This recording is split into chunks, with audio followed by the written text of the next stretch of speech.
Miles on the other sideline. 34 wins in the last 3 years. He starts his 9th season roaming the sidelines of Baton Rouge. And in tonight's case in Arlington, Texas, where his Tigers will take a knee in the end zone on the kickoff. And they'll come out to start at the 25-yard line. Zach Mettenberger. We saw him last year several times, 10-3 as a starter. And there's his numbers from a season ago, Todd. I'll tell you what, I think, again, he's had 5 different offensive coordinators since he left high school. You know, he's bounced around a little bit. Cam Cameron is his new offensive coordinator, has spent the last 10 or 11 years in the NFL. He's brought a real cohesiveness to their offensive system, and he's worked with his fundamentals. I just think he's going to step up in the passing game, and he has 2 outstanding weapons, and Landry and Beckham to throw to. First snap of the game goes to Blue behind the big fullback Copeland, and he takes it out for 4 yards. As we take a look at our impact players, brought to you by Chick-fil-A. We talked about Alfred Blue. He's coming off an injury as well. Was hurt in week 3 against Idaho last year. Todd already mentioned Odell Beckham Jr. Not only a great wide receiver, but a big return guy. Jason Verrett, a preseason All-American, will have his hands full with those wide receivers from LSU from that TCU secondary. Second down at 6. Landry in motion, and now bunches in on the right side, and they'll keep it on the ground. And this time TCU stops him for no gain. Chris Hackett made first contact from the secondary for the Horned Frogs. This defense for TCU is not as big man for man as the guys they're going up against from Baton Rouge, but they are extremely fast and they're very active on defense. They don't give you a standing still target very often. There's a lot of movement, a lot of shifting, and that time Hackett got on the end of the line of scrimmage and came quickly into the backfield. For most of the game, TCU will be in a 4-2-5 defense. So the first third down of the season for the Tigers. Third down at 6. From the 29, Mettenberger in the shotgun, pumps one way, comes back across the middle. What a catch by Travis Draw. Took a shot, and so did Mettenberger. They needed 6, and they got 8. Beautiful adjustment by Mettenberger. Watch him look to his right first. His intended receiver was covered. He reloaded quickly, and even though he was going backwards and knew he was going to get hit, still had the presence to make an accurate throw for the first down. This might be a chance right here to go play action and try something down the field, try to stretch this defense. First down at the 37. Mettenberger changing things up at the line. They've got Jonah Austin in there, normally a tackle playing tight end. And Blue got a yard, and that's about it. Jonathan Anderson with a stop from his inside linebacker position.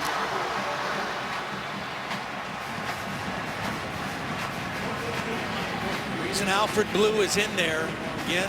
Jeremy Hill was their starting running back. He has been suspended. He was a little, not sure what it was going to amount to.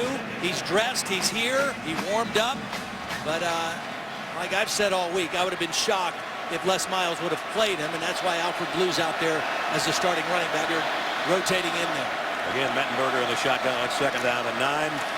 And Blue slips and falls as he just got across the line of scrimmage. And again, coming back from a knee injury from a year ago, he still ended up with 392 yards on the season rushing last year. We mentioned Blue and we mentioned Hilliard, the third back in that rotation. Terrence McGee, number 14, is who checks in on third down. We'll see Hilliard in short yardage and goal line situations, and McGee is kind of the special back coming out of the backfield. Excellent hands, was a high school quarterback as well. Well, they picked up a 3rd and 6. Let's see if they can pick up 3rd and 8.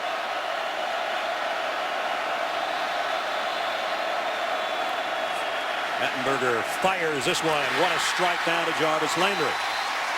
Well, there shows the arm strength. That was a laser shot from Mettenberger. Landry was in the slot on this play. Very accurate throw by Mettenberger. Plant that back foot, get the ball to him quick because he knew Verrett was going to come in and make contact. That ball had to be thrown on time before the corner could peel back and make a hit on the ball. First down, 49. Here's that play action Todd talked about. Loading and firing is Mettenberger, and he's got his man down at the 35-yard line, complete to Landry again. Pick up a 16. You know, Landry throughout his career has made a lot of incredible catches, one-handed catches, big stabbing of the ball. I shook his hand after practice on Wednesday, and I almost went to my knees. Incredibly strong hands, and you can see him just go up and snatch the ball out of the air. Good-looking opening drive for LSU. 8th play of the drive. They moved it to the TCU 35-yard line. Again, McGee stays in at the tailback and gets the carry, and he slices through for 6 before they can bring him down.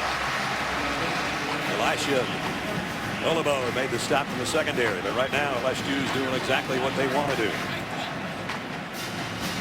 LSU has moved some guys around on their offensive line. They're a big athletic group, but the only guy who's playing the same position that he played a year ago is the right guard, Trey Turner. Lyle Collins, who was their starting left guard and probably their best lineman, has moved out to left tackle this year, number 70. They are a young, athletic group. A bunch set on the left side, and end around is coming. Odell Beckham, first down and more down the sideline, and Beckham has got it all the way down to the 12. Now they bunched up those wide receivers, faked it inside, and then brought it around, and a nice run by Odell Beckham, and they're going to go hurry up here. Jason Verrett knew the play was coming, and he tried to go down the line, but you see the speed of Beckham outran that corner to get to the yardage. And now they keep it on the ground, and McGee's got it down to the 6, maybe the 5. Verrett made the stop. There's a guy that would have added a lot of pressure rushing the quarterback tonight. Another guy that won't play because of a suspension. Devontae Fields, who was the Big 12 Defensive Player of the Year and the Freshman of the Year in college football. Mettenberger standing tall, and he throws this one all the way out of the back of the end zone. Good decision. He was looking at the tight end. He was not open. He was covered. Dylan Gordon, and that's what you have to do here. Don't waste it down. Don't try to force a play. Don't throw an interception or fumble, which he did a few times last year down here in the red zone. 4 turnovers in the red zone last year. One of the worst QB ratings in the red zone of any quarterback in college football last year. Starters. Alfred Blue back in there. It's 3rd down and 4. They can get a first down just outside the 2.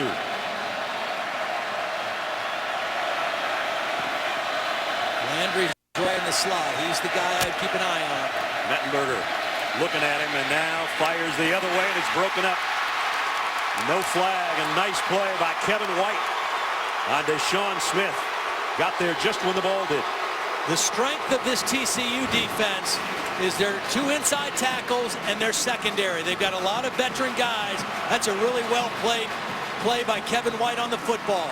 He gets the right arm around him. You could have maybe made that call, but he gets to the football with his left hand, and LSU will have to settle for the field goal attempt. And this is a guy that's never kicked in competition. He'll try a 23-yarder. Had a great camp, they said, a red shirt from a year ago. Obi Delahousie.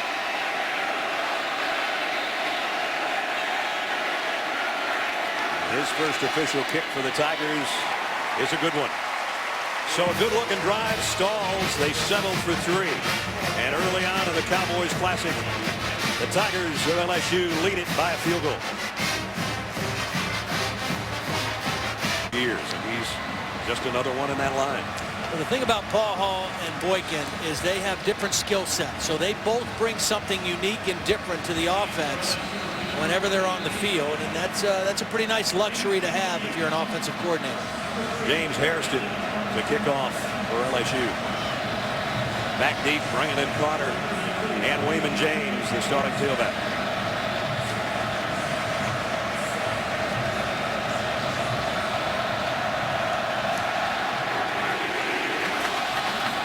And Brandon Carter is going to take it right at the goal line.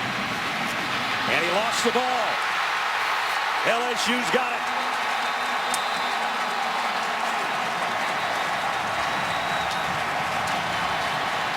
Might be James Wright on the bottom of the pile, but a big early break for the Tigers. So this was poor fundamentals by Brandon Carter. He never had that ball tucked away. He was carrying it way too loosely from the minute the return started. I mean, you got to tuck this thing up high and tight. Look how loose it is. Not even protected with his arm, and that ball is easily stripped out and recovered by LSU. That's poor fundamentals by a guy who should know better in Brandon Carter. James Wright, the wide receiver on the special teams with a recovery. And now let's see if LSU goes for a quick strike here at the 10. Their wideouts are already out there waiting for him. Mettenberger under center. It'll be Blue, the tailback. And he might have lost a half yard. Olabo from the secondary made the hit. A lot of times you think, well, LSU is so much bigger than TCU. They should be able to just pound them at the running game. But TCU has played teams that are bigger. And they played and beat Wisconsin a couple years ago in the Rose Bowl. Big running football team, held them to 19 points. Last year we had them against Michigan State in the bowl game. Yeah. Big physical running team, held them to a season low of yards and first downs. And you saw on that graphic, LSU's been living by the turnover. Here's the play fake by Mettenberger to the end zone. Broken up. Verrett on Jarvis Landry. Well, in both cases, the last time they were down here and on this play with Verrett, the defensive back is getting the benefit of the doubt because I think the offhand is on the body and the free hand is making contact with the football. We saw Verrett get away with it there, and Kevin White got away with it on the third down in the last possession. They're making a play on the football, but that backhand is definitely making contact with the body as well. Tell you what, Todd, if they can hold them to a field goal here after that turnover on the kickoff return, I think they'd be pretty pleased with that. Third down at the 11. Mettenberger loads and fires, and this time it's in and out of the hands of Durrell. Had it. Probably should have been able to hold on to it. Kevin White, the corner, that's the second big play he's made in this game. Well, we talked about the strength of this TCU defense. And White, watch him not give up the play because he's beat. And that ball's in for a touchdown, but Kevin White never gives up on the play, keeps that left hand in there, and is able to rip it out before they can secure it. And that's just good extra effort after being beat on the play by Kevin White. Well, Delahousie hit from 23. This one will be 5 yards deeper for him.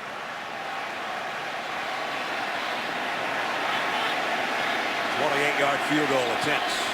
And this one is perfect as well. So, Brandon Carter dropped that kickoff return. He won't want that happening again when we return. 6-0 LSU. Adam, the route's been crisp. The throws have been accurate, but the strength of this TCU defense is their secondary, and they've made some key plays when it's counted so far. So it'll be Hairston's second kickoff. And Catalan and James back there now. Carter won't get a chance to drop another one. He was their main return man all of last year, so one fumble, and he's not out there for this one. DJ Catalan 5 yards deep, but he'll think better of that and take a knee. And we check in with Reese Davis. Knee injury, but he has not returned to play yet. So a lot of fireworks in that one in Death Valley. Here's 6-0 LSU. Casey Paul in at quarterback. Devon Boykin is in the lineup as well. So they both start the game. Both captains, Paul, one hops the fumble and throws incomplete and almost intercepted. I think LSU was offsides, though. Anthony Johnson, the guy they're counting on to have a monster season, with that defensive tackle a little bit quick before the snap. Offside. Defense, number 59. 5 yards from the previous spot. Repeat first down. First penalty of the game. So both quarterbacks on the field to start the game. And this first offensive series for TCU. And now Boykin goes out wide to the top of your screen. And Paha in the shotgun in an empty backfield. Remember, Boykin was... He's still out there. Boykin is still out there as a wideout. That's what they're trying to identify. Hey, this is a quarterback. He's not a receiver. Be alert for any trick plays. Remember, they were trying to groom him to be a running back before Paha was out of the lineup last year. He became a quarterback in a quick hurry. That one is fired and knocked down by Jalen Collins. The thing I noticed when I was in Baton Rouge on Wednesday, this starting defensive backfield for LSU is huge.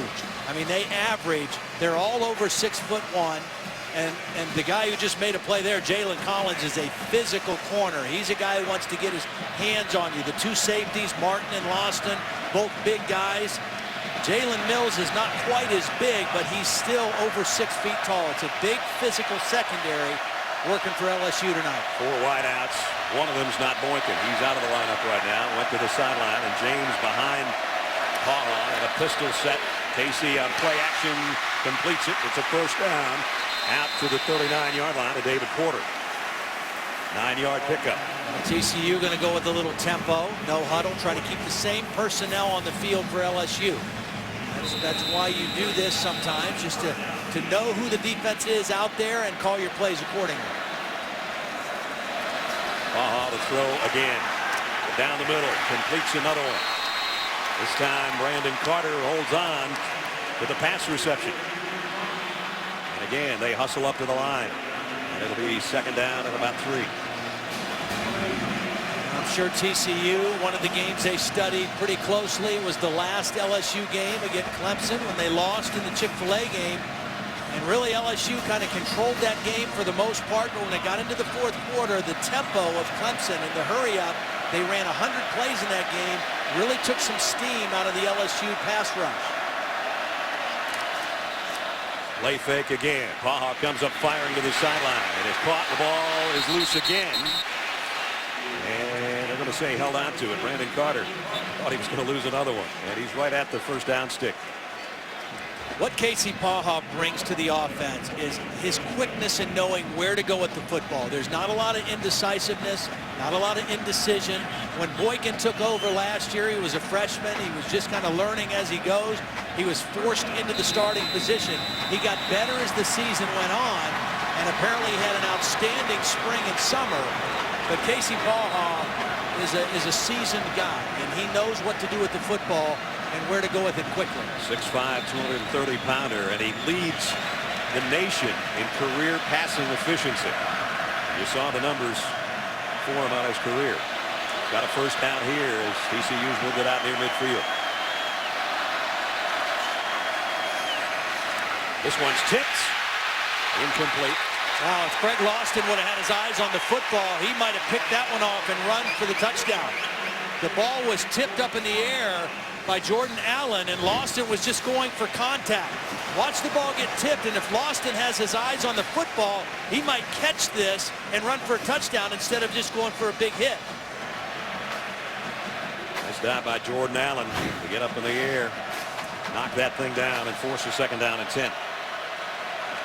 B.J. Catalon in the TCU backfield now as well.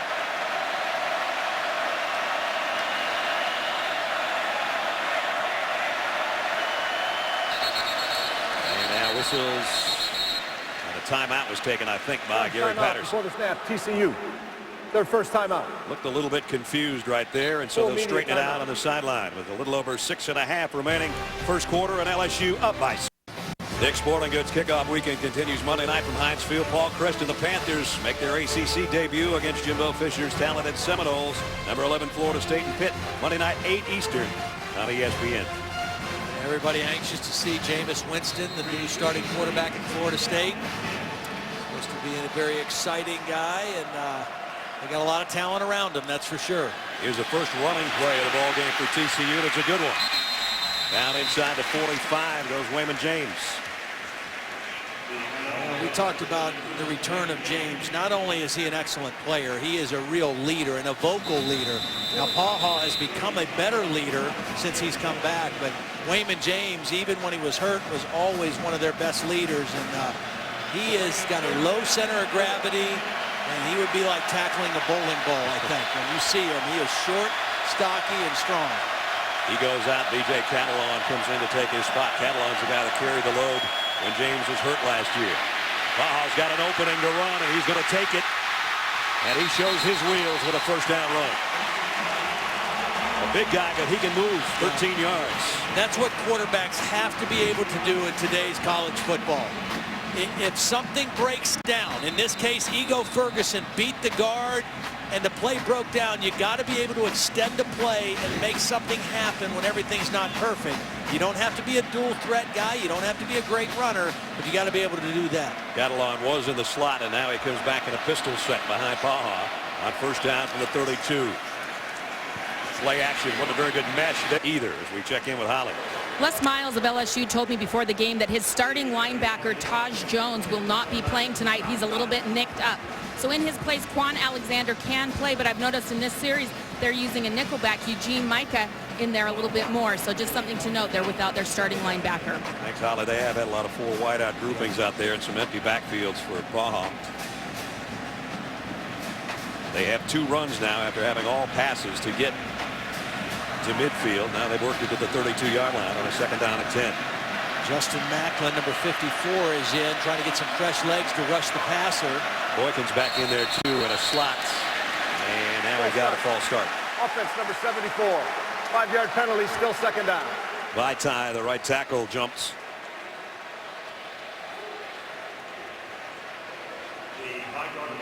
And so that takes him back to a 2nd down at 15. Now LSU is going to their 3-man defensive front. So they still have 2 linebackers. Now they have 6 defensive backs in the game. Anticipating pass here. They'll keep it on the ground and cartwheeled out for a pickup of only about a yard. It was Catalan, and now they're definitely in a passing situation on 3rd down and long. Wayne Thomas, familiar name from way back in this area. With the Dallas Cowboys, in this case redshirt freshman out of New Orleans. 3rd down and long.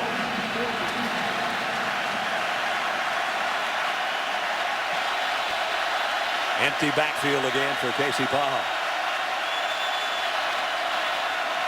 And they're going to throw a middle screen, and they got it complete to Carter, and he's got some room down the sideline.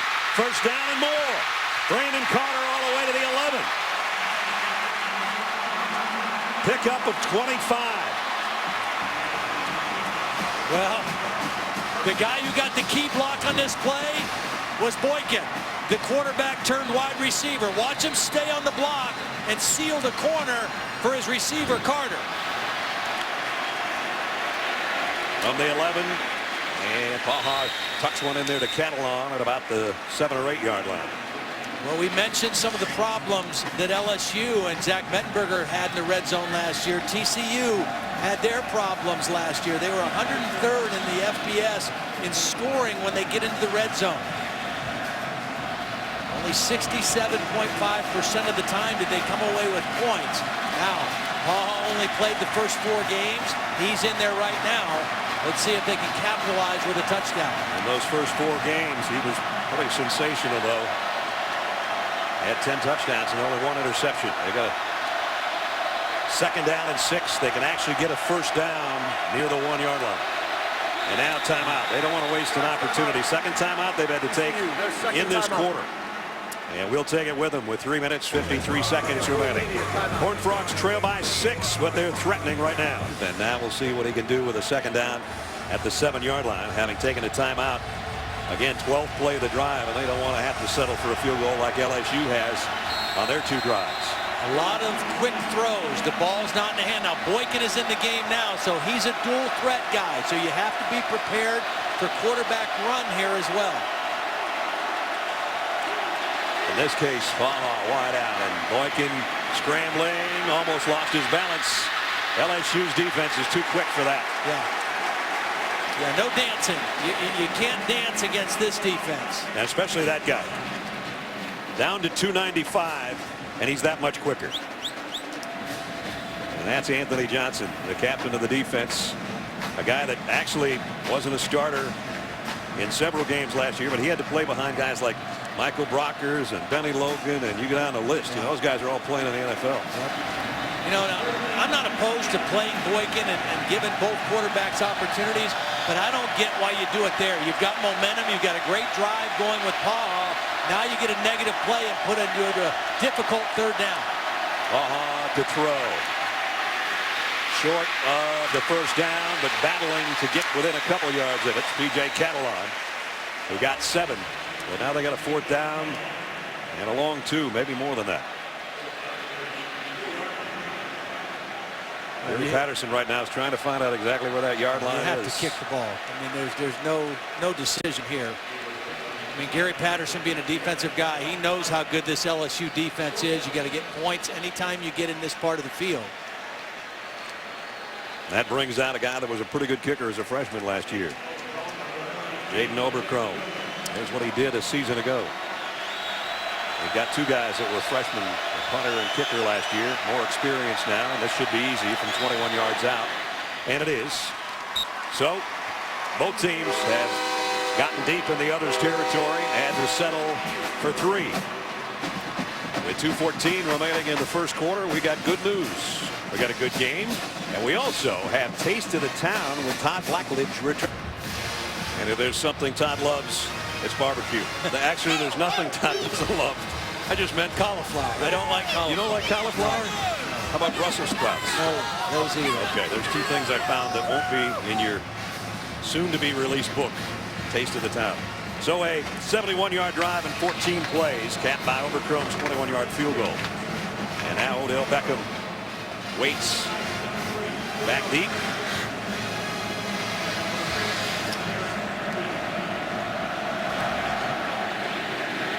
And Beckham will stand under this 4 yards deep, and he's bringing it. Odell Beckham weaves his way out to the 20, maybe the 21, and that's about it. So let's see what Todd did have to eat on Friday. Burnt ends. I love that part. Love it. Yeah. My favorite. I know you used some of those burnt ends, and they made tacos for you guys too. That's a whole nother story, or a whole nother meal for you. From the 20. And on the ground, going to be Kenny Hilliard getting his first carry of the season. I mentioned coming out Tuesday, right? Yep, Tuesday. Brand new book. Yep, got a book, and I brought one for you. So there's yours. Taste of the Town with Todd Blackledge. Yeah. Not only everything he's eaten, but the recipes to all of that. We have over 100 recipes, great pictures. I mean, it was a lot of fun to work on. It'll be at your favorite bookstores on Tuesday. Yep. Mine's going straight to Nancy because she'll use the recipes. Thank you, partner. You're welcome. All right. So LSU now, 2nd down and 8. Todd will be along every week with Taste of the Town. And every week, I'll gain more weight when I go along with him. End around. They tried this earlier, and Beckham got good yardage. This time, TCU does a nice job of stretching it out and knocking him out of it. Came up. Short gain on the play, maybe a yard.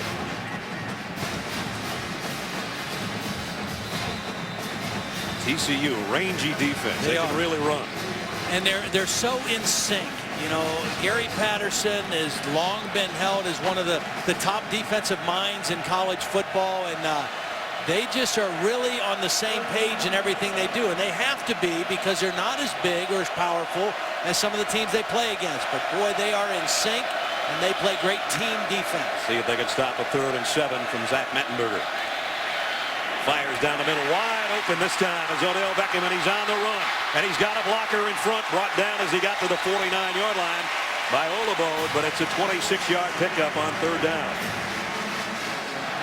Well, these two guys, Landry and Beckham, this is the first time that they've had their top 2 receivers back since 2006, and they've had outstanding summer camps, and they've been much more consistent catching the football. I mean, there was never any question about the talent of either one of these guys, but a little bit of consistency with route running, with catching the football. But they have been outstanding in camp, and both of them off to a good start tonight. There's the numbers last season for Odell Beckham Jr. First down, a yard shy of midfield. Play action. Mettenberger wants a big one here. Long ball. Beckham's out there. Got him to the 6-yard line. Great read by Zach Mettenberger. It was a double post, and Landry drew double coverage. He had his choice of either the inside post or the outside. I thought he was going to underthrow this a little bit, but Beckham did a good job of reaching out for the football before Kevin White could get in there and strip it. So in the final play of the first quarter, the long ball, the hookup from Mettenberger to Odell Beckham, has LSU looking at a 1st and goal when we start the second quarter. Watching the good read by Zach Mettenberger. These 3 defenders are covering the 2 wide receivers, and they're both running post. And so Mettenberger just has to see which guy are they going to double cover and which guy are they going to single. And I'm going to the single covered guy, and that was Beckham. Beautiful throw out in front of him, went to the right read, and Beckham made the payoff at the other end. So LSU's got it 1st and goal to open the 2nd quarter, leading by 3 with the ball just outside the 7-yard line. Now they've got their big set in there with Kenny Hilliard, the tailback, in the eye. And he gets the carry. Only got about 1.5 yards. Eric Kindred came in low, knocked him off his feet. LSU's going to stay. I thought they were going to stay right at the line and run a play, but they are going to huddle. Football is a game of leverage, and the low guy usually wins. And that happens out in the field. It happens down in the red zone. That time, you got big offensive linemen, big tight ends, and Kindred was a little defensive back, just slid right underneath the blockers and made the play in the backfield. And flags fly in before the snap. Offense number 56. Be on Trey Turner, the right guard. They're going the wrong way right now. And now Beckham and Kayron Boone and the wide receiver core come back in, and the big set comes out, including the fullback and the tight end. Well, even though LSU has the lead here and has pretty decent control in the game, tell you what, it's frustrating get down this far 3 times in the game and not have a touchdown to show for it. I mean, this is an important situation, I think, for Zach Mettenberger in this offense. 2nd down and goal. He gives it off to Alfred Blue on an inside handoff. Flags are down as Blue got all the way to the end zone. Or very close, but again, a penalty marker at the line of scrimmage. Yeah, I think it was offsides on TCU, and it was a good job by LSU not giving up on the play. Even though they felt the penetration by Matt Anderson, they went ahead and blocked the play, and Alfred Blue almost got it all the way into the end zone. And now the big guys come back out. 2 tight ends, including Jonah Austin, normally a tackle, and also one of the biggest fullbacks in college football, and J.C. Copeland, because they've got it right down at the 1-yard line now. Offside, defense number 91. The penalties decline. 3rd down. Matt Anderson, the guy that's starting in front of Devontae Fields, who isn't playing tonight. Is under further review. And now the play is under further review, although LSU is lining up to get ready to snap it. Well, the only thing they could be reviewing is to see if it's a touchdown. Right. You know, I said Blue got close. I don't know how close it was. I think the ball might have gotten there, but his knee might have touched first. Keeps his balance right there with a hand. And it looks like, wow, that's close. Another look at Alfred Blue in traffic, puts his hand down there. His right knee touches. Boy, great effort by Blue, though. Hard running, good ball security, and then at the last minute, going ahead and trying to reach for that goal line. Hard-nosed run. 6'2", 222-pounder out of Butte, Louisiana. Here's a call. After further review, the ruling of the runner down at the 1-yard line short of the goal line is confirmed. As a result, it'll be 3rd down, goal to go at the 1-yard line.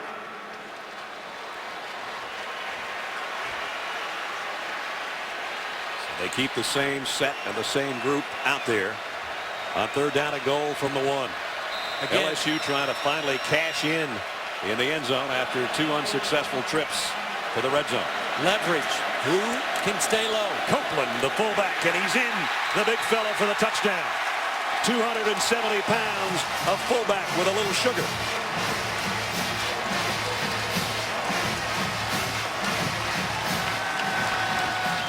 He had 4 touchdowns on the ground last year. There's number 1 for 2013.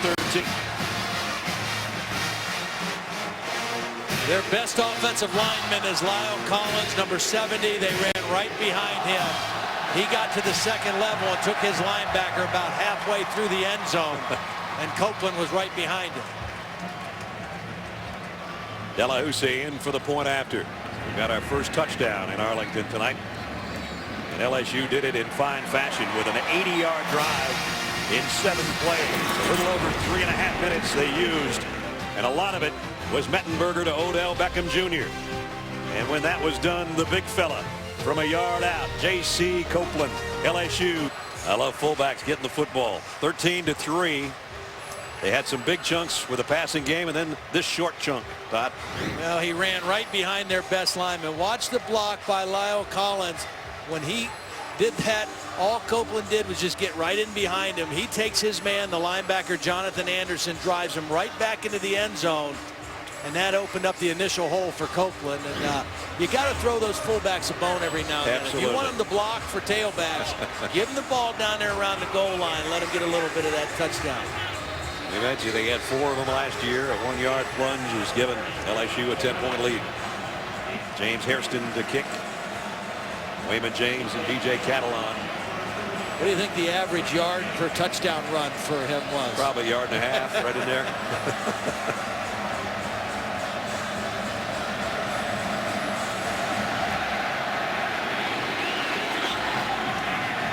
At the 1-yard line is Catalan.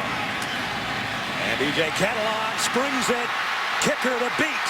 Catalan is gone. 99 yards. TCU touchdown.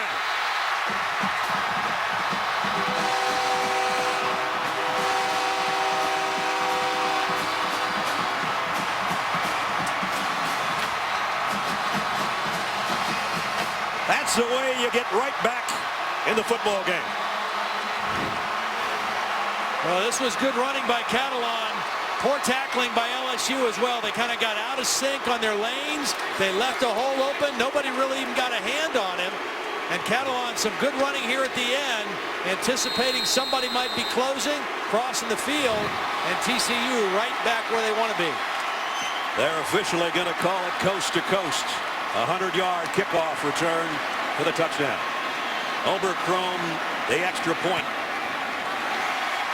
And in about 12 or 13 seconds, a 10-point lead is back to 3.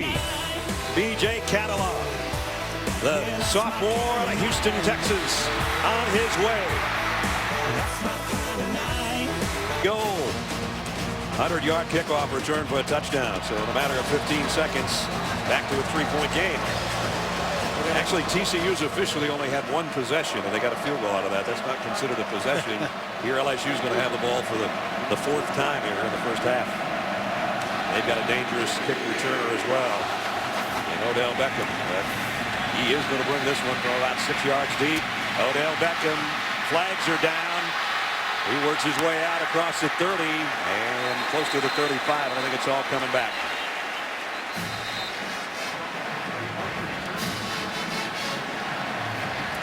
They'll bring that 33-yard kickoff return back. And while we've got a quick break, let's check in with Reese Davis. Since James Madison beat Virginia Tech in 2010. Well, we had North Dakota State, Kansas State, and now this. So week 1 with a lot of fireworks, a lot of happy guys picking off the big fellas.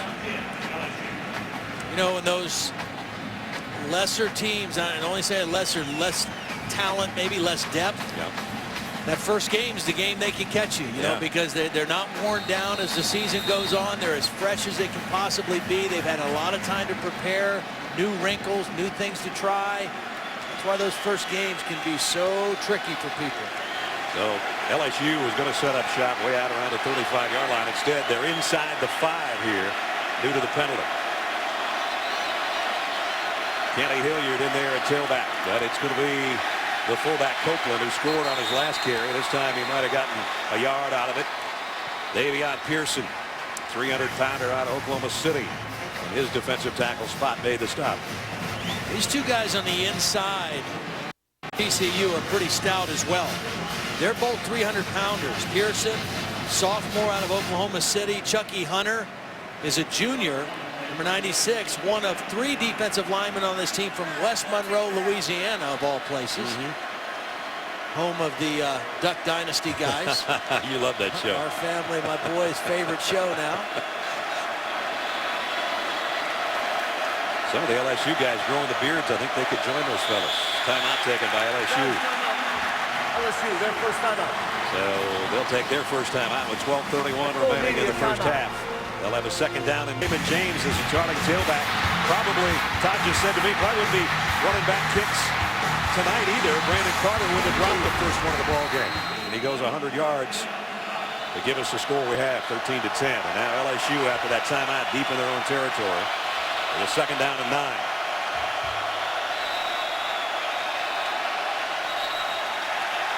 And again, flags fly.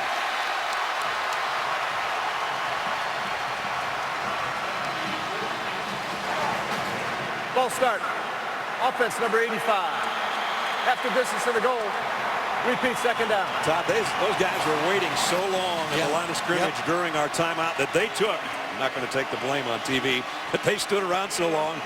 I don't think they knew exactly when to go or what to do. Well, and then they tried to change the play at the line of scrimmage once they recognized the defense, so that added even more time to wait. Now they're back up to the 3-yard line. Connor Neighbors is in there at fullback with Hilliard. You're looking behind Kenny, number 27.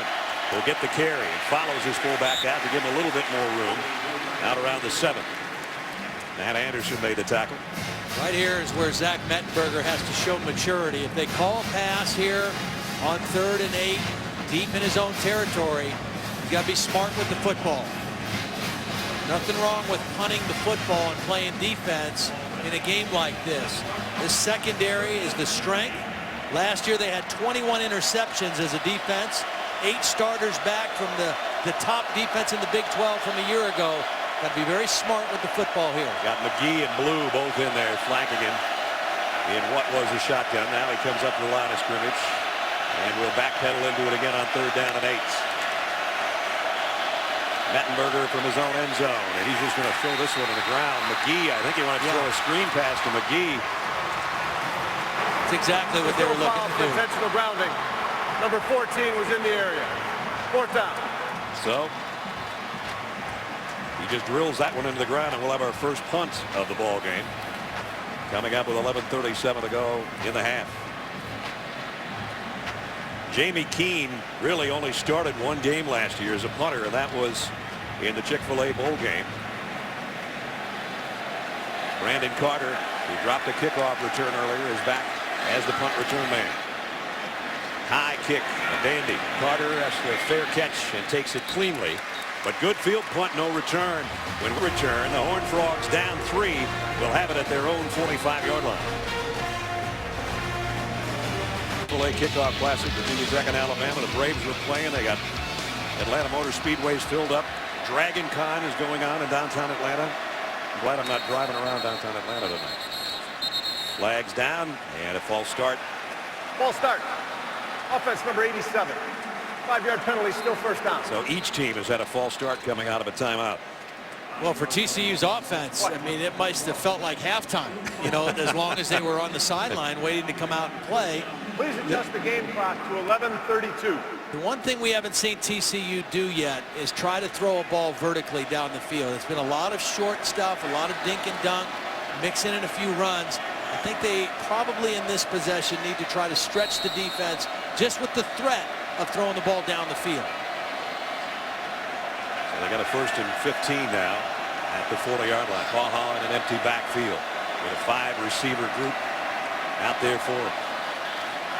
Pressure coming from the backside. Casey got rid of it, tried to drill it in there. Had 2 guys in the general vicinity. Brandon Carter was there, and so was Wayman James as we check in with Holly.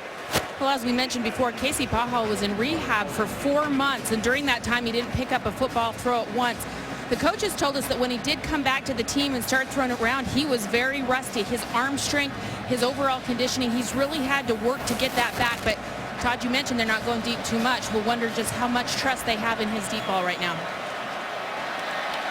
He's got a 2nd down at 15 to work with, and he'll be putting this one up as well, unless the tailback joins him and B.J. Kettle.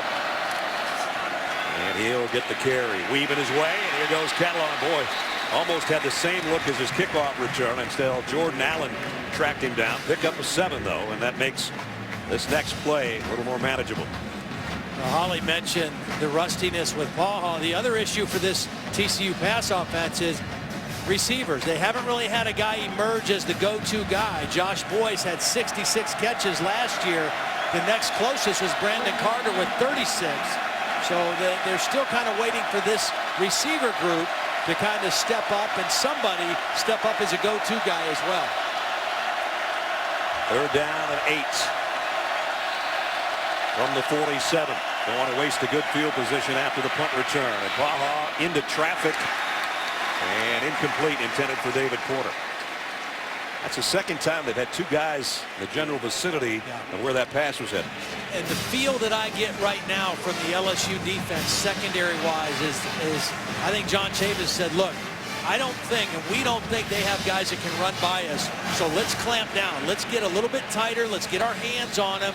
And let's make Casey Paha throw really accurately into small windows against man coverage. And that time they got the stop. Here's Ethan Perry's first punt of the night. Odell Beckham is back deep. High kick. Beckham's already called for the fair catch and takes it at about the 14-yard line. That's where TCU will have it down 3 with 10:27 remaining in the half. Time for our Aflac trivia question. Only 3 teams in NCAA history have led the nation in total defense for 3 consecutive seasons. Who are they? Well, you know, we usually have one of the teams that we're watching play be involved. So we'll give you a second. 2 of them might be obvious. One of them is you got to really know your stuff. I would have had to look that one up at the meeting this morning. LSU first down. Mettenberger loads off play action and zips it down the middle to Jarvis Landry. And Landry's got a first down. Pickup of about 14. Boy, when Zach sets that back foot, he can really rip it. And I like what I'm seeing out of the LSU passing game so far in this game. They just look like everything looks a little tighter, a little crisper. The route running's better. The catching is more consistent. And again, I think this is a situation where not only Mettenberger, but Beckham and Landry have a chance to really step up. And then the third guy would be Boone as that inside slot guy. Mettenberger 118 yards throwing so far. This one deep sideline and miscommunicates with his receiver Odell Beckham as we check in with Reese Davis. Reese. All right, Reese, thanks here. 13-10 LSU with a lead of the ball on a second down and 10 at their own 28-yard line. Copeland, the big fullback, sets in the backfield, trying to lead the way for Blue. And Alfred gets out to the 33. It'll be a pickup of 5. But again, got a third down coming up. LSU last year 40% on their third down conversions. So far tonight on third down, LSU's done a nice job of protecting Mettenberger, giving him an opportunity to make some throws down the field. See if they come after him with a little extra pressure here. He's had time to stand tall and deliver so far. On 3rd and 5, he does the same. Lofts this one to Landry. First down at the 45. That's just too easy. Yeah, it is too easy. I mean, he's got too much time. He's a tall quarterback, so he can see over the rush. A nice, clean pocket. He's got his feet underneath it. Good balance.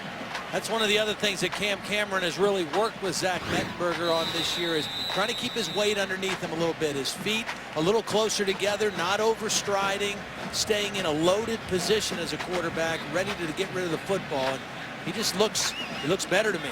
And I expected it, but he definitely looks that way.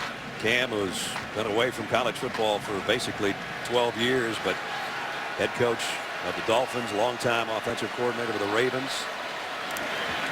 Now in his first year at LSU, Mettenberger's got Odell Beckham Jr. broken up at the last second. Kevin White has made 3 basically game-saving plays at his cornerback spot. You know what? I don't know if Kevin White got a hand on this or if Odell Beckham started to look to the end zone too soon. I just think he turned his eyes off of the ball and was looking for the goal line before he secured the catch. But credit Kevin White. We've seen him do this a lot tonight, not giving up on a play even when he's beaten. Yep, you're right, Ledge. He should have had it. Yep. So there's a big one that got away. And it brings up second down and 10. Beckham out of there after that long pass pattern, and Blue will take it straight up for 11 and a first down. And you hear the chants of Blue from the fans here at AT&T Stadium. Alfred Blue is a different runner than Kenny Hilliard and Jeremy Hill. He's 6'2". He's the tallest of the backs, has a little bit more of an upright running style, but good quickness hitting the hole that time, running on the right side, and picks up a first down. Alfred's got 31 yards on 8 carries. LSU at the 200-yard mark. Right now, they've had the ball twice as long almost. But when you have a kick return that takes 15 seconds, that stat doesn't matter too much. Play action. Mettenberger finally got some pressure. They got to him. Dropping him back at the 46-yard line. Jason Verrett coming on the blitz from the secondary. Well, and I put this on the running back Alfred Blue. It's a play action pass, but whenever you see a corner blitz, this guy has to forget the fake and make the block. Don't worry about the fake if the corner's coming. Give up the fake, make the block. See, that's why Mettenberger looked like he was surprised. He expected that to be picked up by Alfred Blue, and Blue just didn't have good enough vision on that play. Verrett, a preseason All-American, had 6 interceptions last year, but he also had 63 tackles. And he played that beautifully. Brings up second down at 17. Mettenberger trying to get a bunch of it back and threw into some traffic, and this time LSU's got 2 guys in the same vicinity. Deshaun Smith, I guess the intended receiver. Verrett was out there with him. Might have been the first bad decision I think Zach's made throwing the football. Second down and long like this, you're not trying to get it all back in one throw. You're trying to get half that yardage to give yourself a manageable third down play, and he forced that one into coverage. Very lucky that it wasn't in a very difficult situation.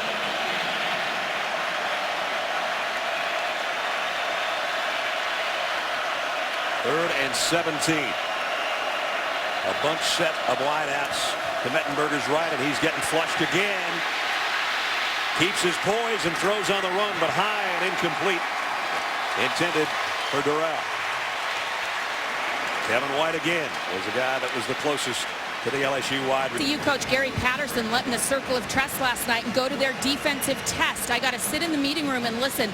He'd put a formation on the screen, and immediately the whole defense would shout out what they could do.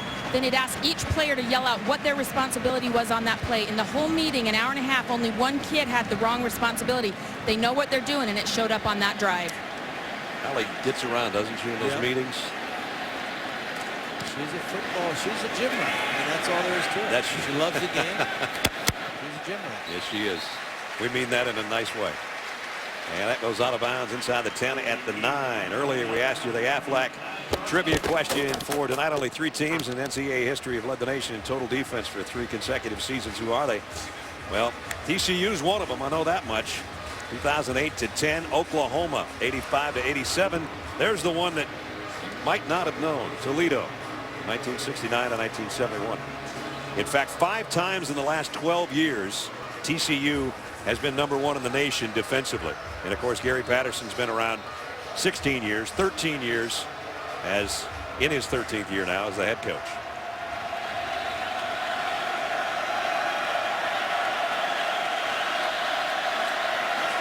And good starting field position for Baja. He keeps it on the read option for a couple, maybe 3. Well, I think already we're seeing what we kind of hinted about in the open about LSU's defense. Even though they had to replace 7 or 8 starters, even though they lost these underclassmen that they might have been counting on for another year, they've got talent. They've got a lot of guys out there playing that have game experience, just not starting experience. But it's the same kind of fast, physical defense that we've been used to seeing in Baton Rouge the last several years. Second down and 7. Raymond James asked Casey Baja for the play and then got the ball and took off with it. He's got the play in the first down and lost the ball at the end. Let's see, was he down? I think he was down. The ground can't cause a fumble in that situation. Either asked Baja for the play or the snap count. He got the ball about a second later and ripped off 15 yards and a first down. Beautiful block by their leader up there on the offensive line, Eric Tausch, the right guard. Really collapsed that play down. Now Baja's going to float one out, completes. Hasn't got one to a tight end tonight until that one. Griffin Gilbert. Gilbert not the biggest tight end, more like a glorified wide receiver, 6'5", 220-pounder. But they got positive yardage, and it's second down and 3.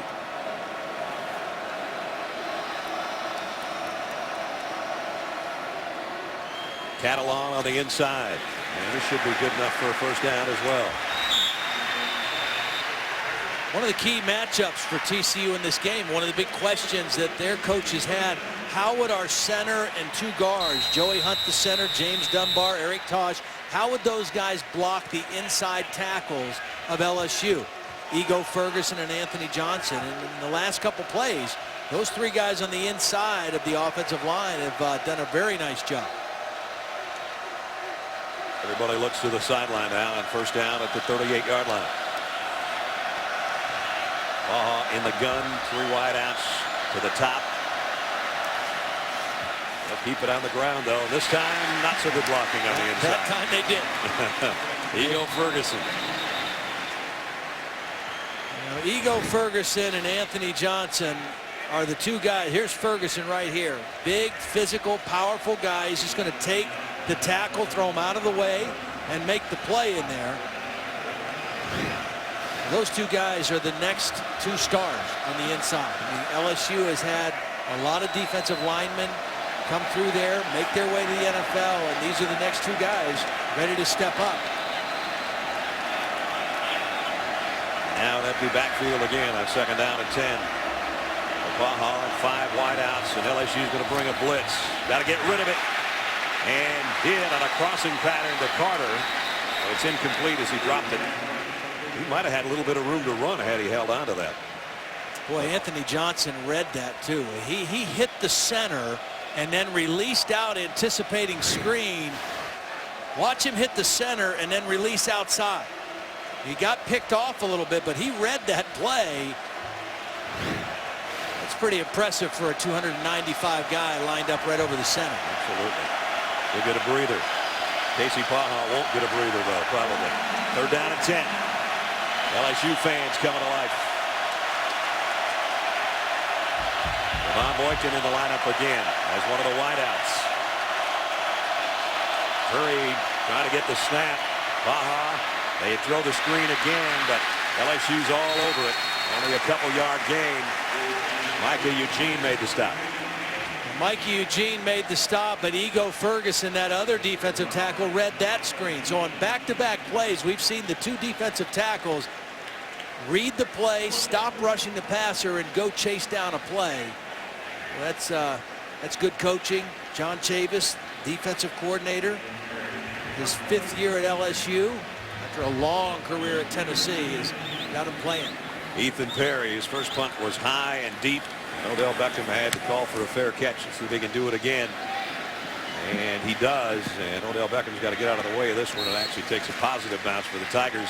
Goes out of bounds at about the 24-yard line. ESPN2's got a special Labor Day weekend edition of Sunday Night Baseball tomorrow as the Mets and the Nationals face off in a division matchup. Sunday Night Baseball, Mets, Nationals tomorrow, 8 Eastern on ESPN2 and live on Watch ESPN. Rangers and Twins are playing about 300 yards from where we are on a nice sticky night outside, and it's 1-1 in the 8th inning. I think the Twins broke up a no-hitter last night on the Rangers, if I'm not mistaken. But so there's a lot of activity right here in Arlington tonight too. We talked about Atlanta. You want to talk about a lot of bodies in the couple square miles that we're at right here at AT&T Stadium. First down LSU. Time getting short here before halftime. And Blue's going to be hit for a loss. Loss of a couple. Sam Carter, one of the captains on the defense, the strong safety, made the stop. Carter almost more like a linebacker in that 5 defensive back set for TCU. Was a dual threat quarterback in high school, came to TCU as a quarterback, one of Gary Patterson's really favorite players. I mean, he's kind of the quarterback of their defense, playing that hybrid position. That time had outstanding leverage on the play. Brings up second and 11. Mettenberger straight drop, fires near side. What a catch by Odell Beckham. As he went high with good coverage by Verrett, still snagged that one as he picked up 7. Yeah, Verrett was in pretty good position. And if Beckham doesn't really make an aggressive attempt to catch this and jump for the football, Verrett's going to get in there and get a hand on it. That was tight coverage and excellent work by Beckham. Up a third down and 4.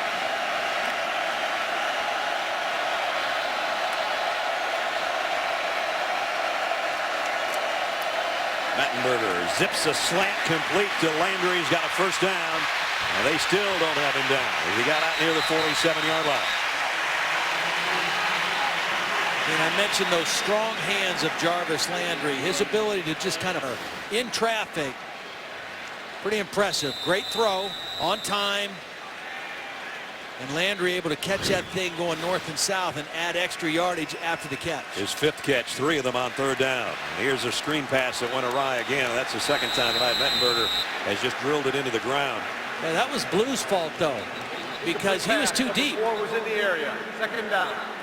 I mean, he's got to stay back closer to the line of scrimmage so that Mettenberger has a place to throw. Watch Blue get too far down the field on this screen. He gets knocked behind the play. Well, he just got grabbed. I mean, there was just nowhere to go for Mettenberger. I saw where he was when it ended.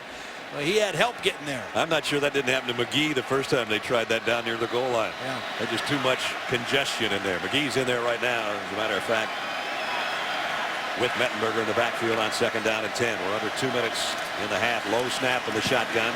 Zach fires deep sideline. Oh, what a catch. Landry again. 14 more yards. Boys, he had a big first half. That's just a big-time throw and catch against tight coverage. I mean, there's 2 defenders over there, and the ball can only be thrown in one spot, and Landry goes and gets it. Landry caught 56 balls, 5 for touchdowns. Both were highs for LSU last year, and he's off to a sensational start here in the opener in 2013. I think LSU has to find some way to throw the ball inside to either a tight end or a back working on a linebacker. Get a matchup inside. Mettenberger, deep sideline. Beckham through his hands. That was catchable too. Kevin White was covering.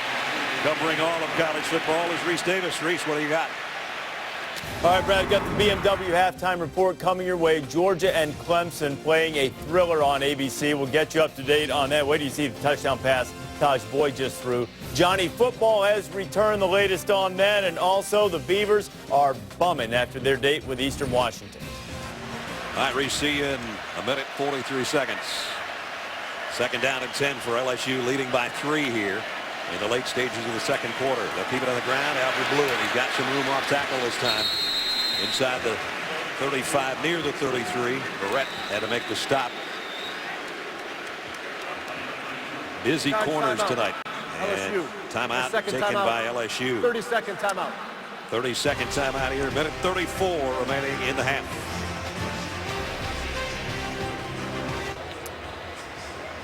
Cowboys classic 13-10. LSU out in front. Mettenberger now will be in an empty backfield with a 5-wide receiver group. Important 3rd down here. Even if they want to get it in field goal range, if they don't get the 1st down, they might be able to get a long kick out of this. Mettenberger flushed out of the pocket. They're going to run with it. He will, and he just got there. Good decision. Alfred Blue tried to adjust to the scramble and go deep, but Chris Hackett was right with him, number 1, and Mettenberger saw that and realized I got a better chance of getting to the 1st down than making this tough throw. Good initial coverage by TCU. And then Mettenberger, instead of trying to loft it to Alfred Blue, he just ran it for the 1st down. The other thing Zach told us yesterday, he works so hard on his footwork, not only in the pocket, but just doing drills to try to become a little bit quicker. That was just quick enough. Last year, he might not have got to that stick. A lot of ladder drills, footwork drills, a lot of jumping rope. Now they've still got plenty of opportunity to work. Only 1 timeout remaining, but a minute 27 to go from the 28s. Blue straight up the middle, and Alfred Blue blasts his way down inside the 12-yard line. His best run of the night, 17-yard pickup. Well, Lyle Collins again. Watch number 70 crash down the inside. They pulled the other guard, Trey Turner, around. Little power football. And now back to the air, into the end zone. High, and flags down this time. Barrett's going to be called for pass interference. They've had some close ones before. See, you throw that ball high so your receiver can go up and either he catches it or nobody catches it. Defensive pass interference, number 2. Foul occurred in the end zone. By rule, the ball will be placed at the 2-yard line. But Verrett made contact before Beckham could jump. See, here was the contact, and Beckham did a nice job of drawing that contact and getting the flag. It's the correct call. He couldn't go up and get it because there was contact by Verrett. So it's 1st and goal. Verrett has a look at the big screen to look at it. It's at the 2-yard line. Do you give it to your big fullback again? He got you a 1-yarder earlier. J.C. Copeland. They'll lead the way for Blue, and he's hitting the backfield and loses yardage. Paul Dawson made first contact from his linebacker spot. Nice play. Yeah, good penetration that time. Staying low, getting leverage, getting underneath those big bodies.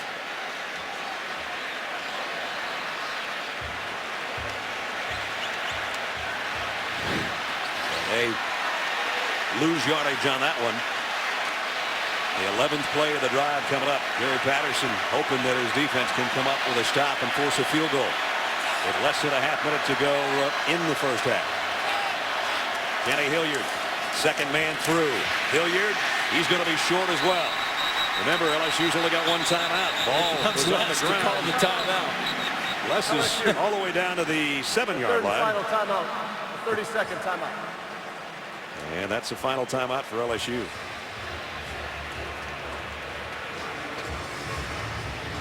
So the things we were looking for tonight, Todd. I know the first thing you talked about is that guy, Zach Mettenberger, and I think he's come through pretty well. I think he has done a nice job. He has. He's thrown the ball well. He's looked decisive. His footwork looks better. He's been accurate. Only a couple bad decisions, and I think Landry and Beckham have both, proven that they're going to be big-time receivers in the SEC this year. I think the one thing they're missing, even down here around the goal line, is Travis Dixon, their starting tight end, is not playing. They don't have that kind of a threat in the middle of the field right now, and they haven't thrown to a back out of the backfield. But the throws to the wide receivers, Zach Mettenberger has been really good. They've got a golden opportunity right here to put another touchdown on the board. They don't really want to settle for a field goal. TCU's got to make a play here, because if they do, that's going to carry over to the third quarter. They can get another stop and force 3. Really, second down was the throw down. Now you're at third down and you almost have to throw the football. You've tried to run inside 2 times and you've gained virtually nothing. But who do you go to in play action? Now they're going to go with their wide receiver group. So on third down inside the 5, they're going to go with their 3 wide receiver group, including Boone. Landry's been the big play guy. And now Blue comes out of the backfield as the extra receiver at the bottom of your screen from the 2-yard line. And flags fly in, and Offense. they'll have more room to work now. That's ridiculous. You call timeout, you call your play, and then you get a delay a game. I mean, how do you get a delay a game out of a timeout? That's just, that can't happen. So now it's all the way back to the 7-yard line. LSU 7 for 11 on third down conversions. And Les Miles trying to get the attention of the line judge. Doesn't. Third and goal. And was there more movement? I think so. At least Davion Pearson thought so.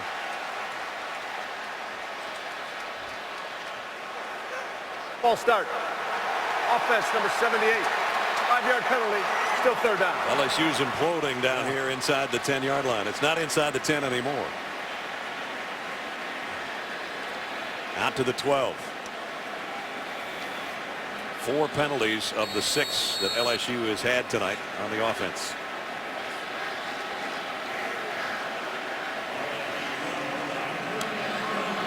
Beckham comes down to the bottom of the screen with Blue in a slot there, and then 3 wideouts up top in an empty backfield. Third and goal from the 12. Mettenberger, pressure coming, trying to get to him. He got away somehow and throws on the run. Broken up at the goal line by Chris Hackett. And now LSU's got a kick with 5 seconds remaining. Pretty good job by Mettenberger buying some time. Excellent coverage. 4-man rush, 7 guys in coverage. They had everything bottled up. Nowhere to go for Mettenberger. Number 70's offense helmet came off through play. With 5 seconds to go, LSU is out of timeouts. That's a 10-second runoff. It's halftime. Oh, my goodness. The runoff of 10 seconds takes away the 5 they had left to try to get a field goal. That was a mess for LSU right there. And Collins tried to pick up his helmet really fast and put it back on, hoping nobody saw it. They caught him anyway. That guy kept his on. The crowd. Oh, my. That's something. Yeah, that's an ugly way to end the half if you're LSU. It could have been 20-13 at worst. 16. Excuse me. Correction. The clock was 20-10. It could have been 20-10. At worst, 16-10. Wait a minute now. They're changing. They're saying the clock was stopped because of an incomplete pass. There was an incomplete pass on the play. Well, they better tell TCU their whole team. To go, 4th down.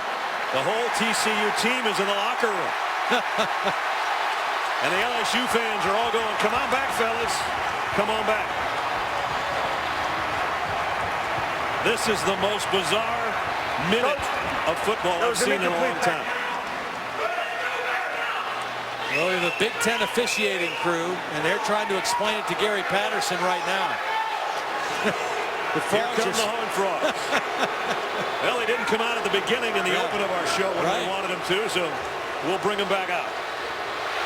Save the Gatorade. We'll get it in a little bit. Wow. And now another flag has just flown in, as we're probably going to have an unsportsmanlike conduct on TCU, either bench or players. I don't know. I'm going to let John O'Neill straighten all this out when he turns his mic on. All right, so about 100 Horned Frogs just came back out of the tunnel.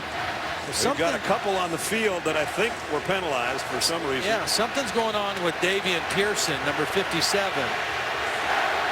During the dead ball, there's an unsportsmanlike conduct. Number 96 defense. 5 yards. Replay 4th down.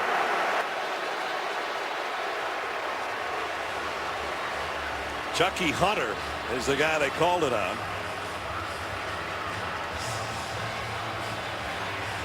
I got to try to figure out where the line of scrimmage is. So do they. We all need a halftime break.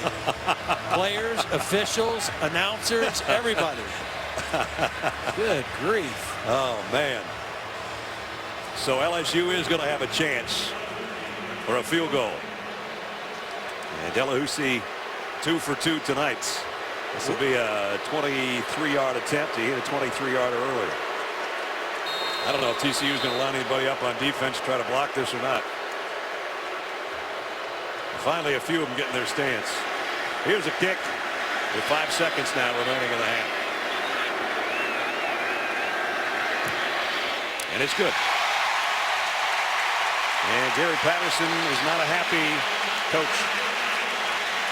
So it is 16-10 at halftime. Nonetheless, what we said is if they didn't give up a touchdown, it would be a victory of sorts. But now that sprint to the locker room to get a drink is going to seem a lot warmer when they get in that locker room after back-to-back sprints by the whole TCU team. Let's check in with Holly. AT&T Stadium, everybody. Brad Nessler and Todd Blackledge. Partner, LSU had 12 plays in the red zone. What'd they get out of it? 12 yards. I mean, 4 possessions, 1 touchdown, 3 field goals. It's hard to win against a quality opponent when you're that inefficient in the red zone. And, you know, for TCU, even though they only gained 109 yards, they're still 1 touchdown away from being in front of the game. And so they get the ball to start here.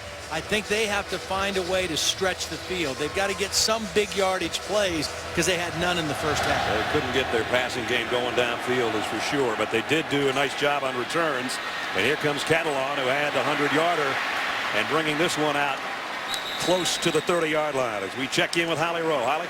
TCU coach Gary Patterson did accept the officials' explanations of what went on at the end of that half, but what he's not accepting is how his offense is performing. He said, we only had 109 yards in that first half. It's not good enough. We didn't have the ball enough. Our defense did not get off the field in passing downs. We have got to contest every single throw. but he was very calm. He was confident that his defense is doing a nice job in the red zone for the most part, but he wanted to make sure that I gave a shout out to his 2 sons who are watching at home.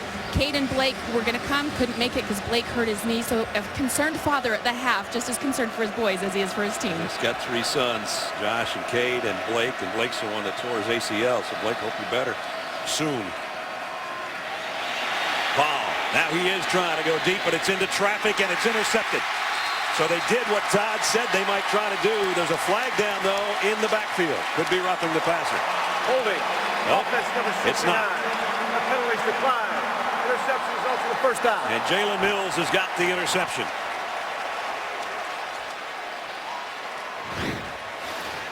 Well, a little bit of pressure. Paul had time, but he just didn't get enough on this ball, and he threw into double coverage. I mean, I knew that they needed to try to stretch the defense and try to make a play down the field, but you want to save those for when you get single coverage opportunities. That time, Casey Paul made a bad decision throwing where 2 defenders were. And the guy that made the interception, Jalen Mills, played his high school ball about 20 miles from the stadium. So he comes up with a big play to open the 3rd quarter, and that's LSU from the 34. Now for the Blues, going to be dropped for a 4-yard loss by Paul Dawson.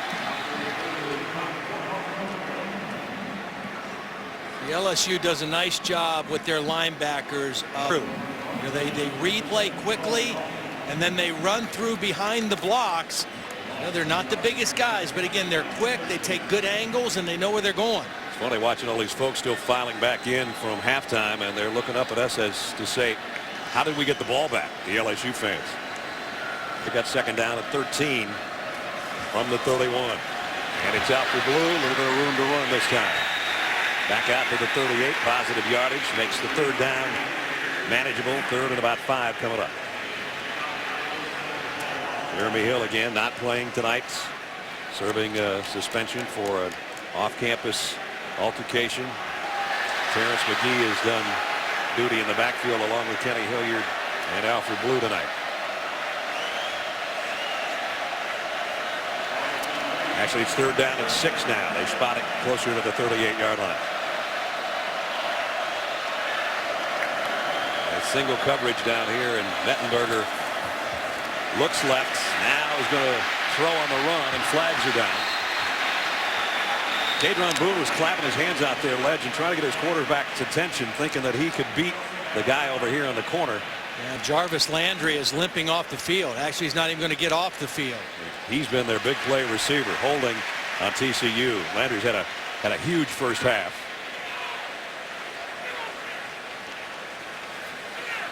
For 6 catches Holding. and 81 yards. Defense number 17. 10 yards from the previous spot. Automatic first down. Sam Carter with a holding call. Timeout for an injured player. And we'll check on Jarvis Landry, the junior out of Convent, Louisiana, when we come back in a second. Jarvis Landry trying to walk off that injury and appears to be okay. He's been jogging and running on the sideline. And Holly says a quad strain is what they're calling it right now. He got up and he was thinking that he was interfered with, and then he started limping after he had a problem with a guy in the secondary. Here's some problems in the secondary. It's McGee down the sideline, and he's gone. Touchdown. Terrence McGee, 52 yards for the score.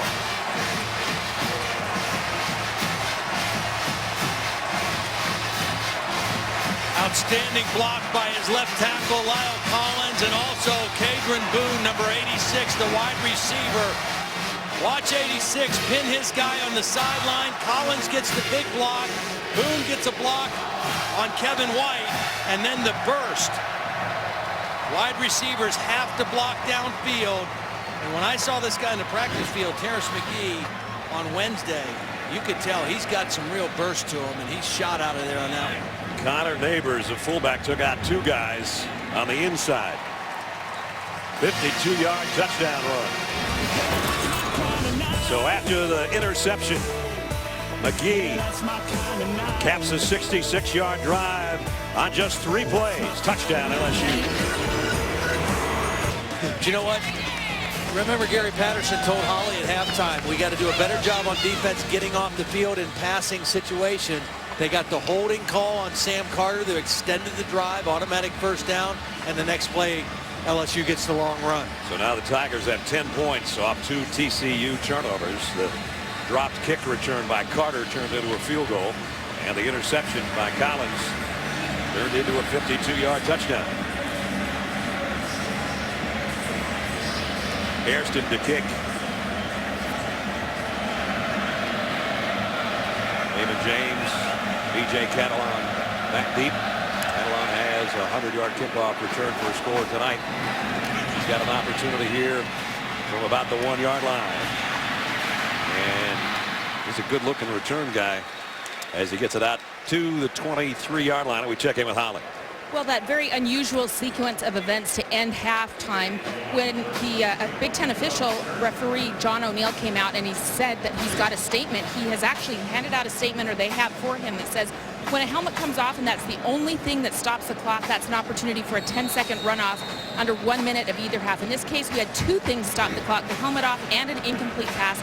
As a result, that does not qualify for the 10-second runoff. But I appreciate the transparency. I've never had a referee statement handed to me at half. I appreciate that.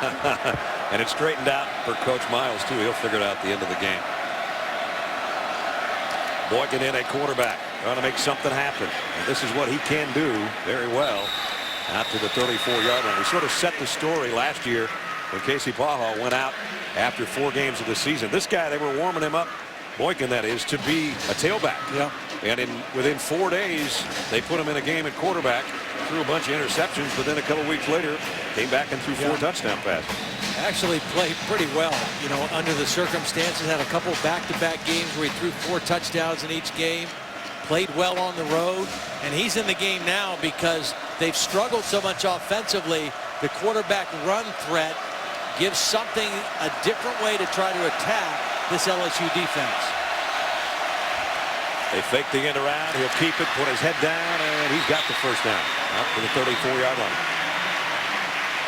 So that's what Javon Boykin, the sophomore out of Mesquite, Texas, can do. And there's his numbers from a year ago. Pretty impressive when pressed into duty the way he was. You know, he's not going to fool LSU's defense. They've had plenty of time to prepare for both quarterbacks. They anticipated they see both. But when the quarterback is a running threat, it changes the dynamics of your defense. Boykin, quick throw, a little bit low, but he did complete it out to the 38-yard line. Pick up a 4. They said his offseason he became more polished as a passer. I just think the problem for TCU right now is they don't have a deep threat. They don't have somebody that scares LSU's defense. And so the corners are right up on the receivers. There's a lot of press coverage, and they're not afraid of getting beat deep. Here's the option. The pitch with the left hand. Got it out there, but a nice open field stop by Craig Loston. And a gain of only 2. Austin, one of the leaders of that defense, a 5th-year senior. Todd talked about the size back there. He's 6'2" and 210 pounds. Well, you have to have safeties that are big and physical in the SEC, because when you want to beat Alabama, you got to be able to tackle their backs, and safeties have to be great tacklers in a league like that. It's a little different in the Big 12. Boykin pumped and now threw behind Ladarius Brown. I think we're going to get a roughing the passer, though. Ego Ferguson, an unnecessary penalty because that was an incompletion. Foul. Roughing the passer. Defense number 9. 15 yards from the previous spot. Automatic first down. Well, we saw a penalty by TCU extend a drive for the Tigers. Now a penalty by Ego Ferguson. Could have easily pulled off on that. Didn't need to hit the quarterback. The ball was clearly gone. Yeah, he took about a step and a half. Yep. It's a good call. And that takes it all the way down to the LSU 45-yard line.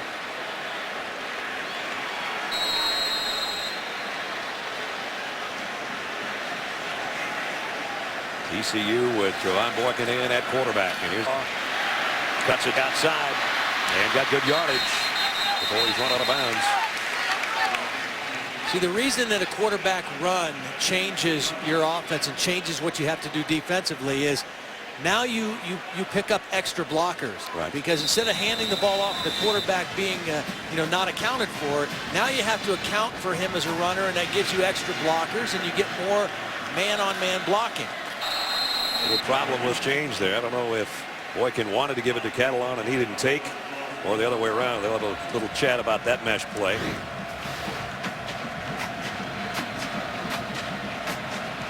Well, a little indecision, I think, by Boykin. You either have to make that decision to pull it out and run it, or go ahead and keep it in the belly. And that time it looked like it was a little bit of indecision, and that's why the ball ended up on the ground. Very big third down for TCU, trailing by 13 here with under 10 to go in the third quarter. Boykin has time, fires, and caught, and a first down. Down at the 32-yard line. He put some pepper on that one. Good read, good hard throw into the middle of the field to Brandon Carter, and again lost in going for the contact instead of the football, not able to jar it loose. Boykin, quick throw over the middle, and he's got a nice little rhythm going right now. And it's to Deontay Gray. There's some new blood in the backfield. Deontay Gray and Aaron Green. We got Gray and Green in with Boykin, so much different backfield. Right now it's empty again for Trevon.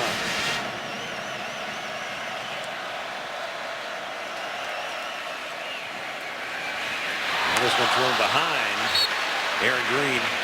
Green, a transfer from Nebraska.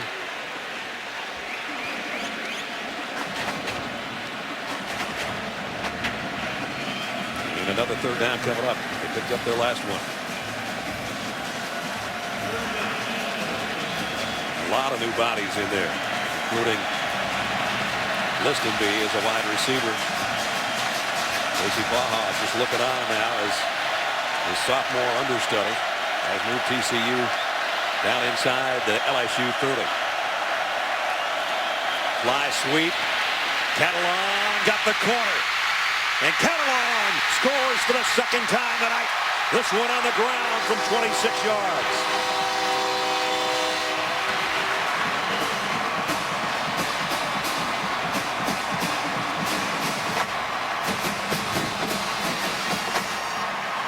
Again, it's the threat of the quarterback run that held some of those linebackers inside. They didn't know if Boykin was going to keep it or if he was going to give it to Catalan. Good execution that time. No hesitation by Boykin, and a big touchdown for TCU. Oberkrom in for the point after, and it's good. TCU, just when it looked very bleak for them after that long touchdown run by LSU, they get one of their own.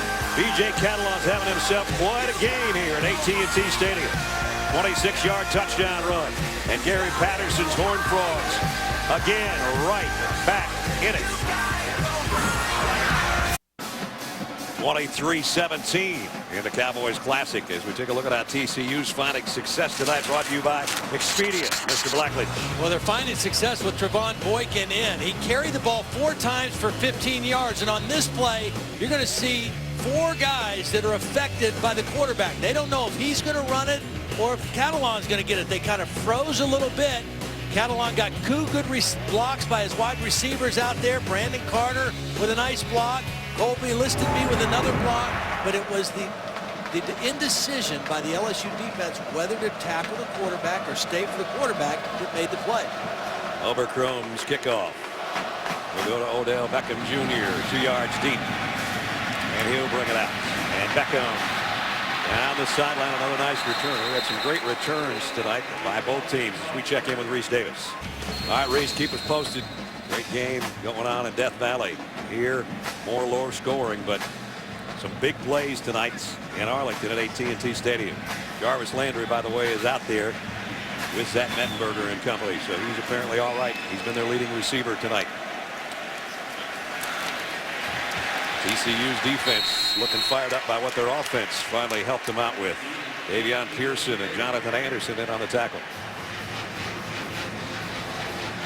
Now again, this defense has always been good under Gary Patterson, and last year in the first year in the Big 12 they led in 6 categories They were 16th nationally in total defense, and that's in a conference where they had to face 5 offenses that were ranked in the top 13 in all of college football. So they made that transition pretty well.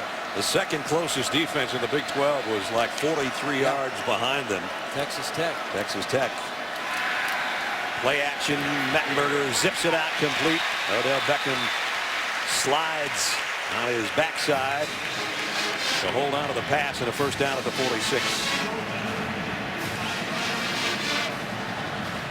These receivers, though, Beckham and Landry, are really in sync, it seems like, or they're getting wide open, one of the two. Well, they're talented. I mean, you've got to respect their speed. They're strong, and they're catching the ball more consistently so far tonight. But again, they had this kind of camp, and they have great chemistry with Mettenberger right now. McGee follows his fullback, puts his head down, and he is stood up by Olabode. And we check in with Holly. Well, Zach Mettenberger really worked hard in the offseason to develop that chemistry with his wide receivers that we're seeing tonight. During June, they threw 3 times a week. During July, they upped it to 4 times a week, but they'd go out and do 7-on-7, and then camp started. So they have been working all summer trying to get that seamless transition down. And, you know, they had some drops last year they were plagued by, but so far tonight, it looks like that chemistry and that extra hard work is paying off. All to his wide receivers, all 11 completions, and second down from the 48-yard line. Play fake to Hilliard. Mettenberger loads and going long. Beckham's out there, double coverage zone. It's knocked down by Barrett. And Kevin White came all the way across to help him out. And both guys are down, White and Beckham. Officials timeout for an injured player. Well, this ball was held for a long time. Barrett, you see the closing speed, gets in there. He's got help coming over the top. It looks like maybe Kevin White with a hip when he landed right on the helmet, I think, and that might be where the injury is to both guys. Odell Beckham had Kevin White's hip land right on his face mask, and he's checking his jaw to make sure everything's in the right spot, and Kevin White's checking his hip on the far sideline to make sure he doesn't have any of Odell's teeth in his hip. And they're working on his knee actually on the sideline, not his hip. And he has made some 4 or 5 really good plays tonight, and that was just trying to help out Barrett in that case. Coverage on Odell Beckham. And he must have a split in his tongue or his lip. And again, there's the hip meeting the helmet on the landing, and neither guy came out of that in very good shape.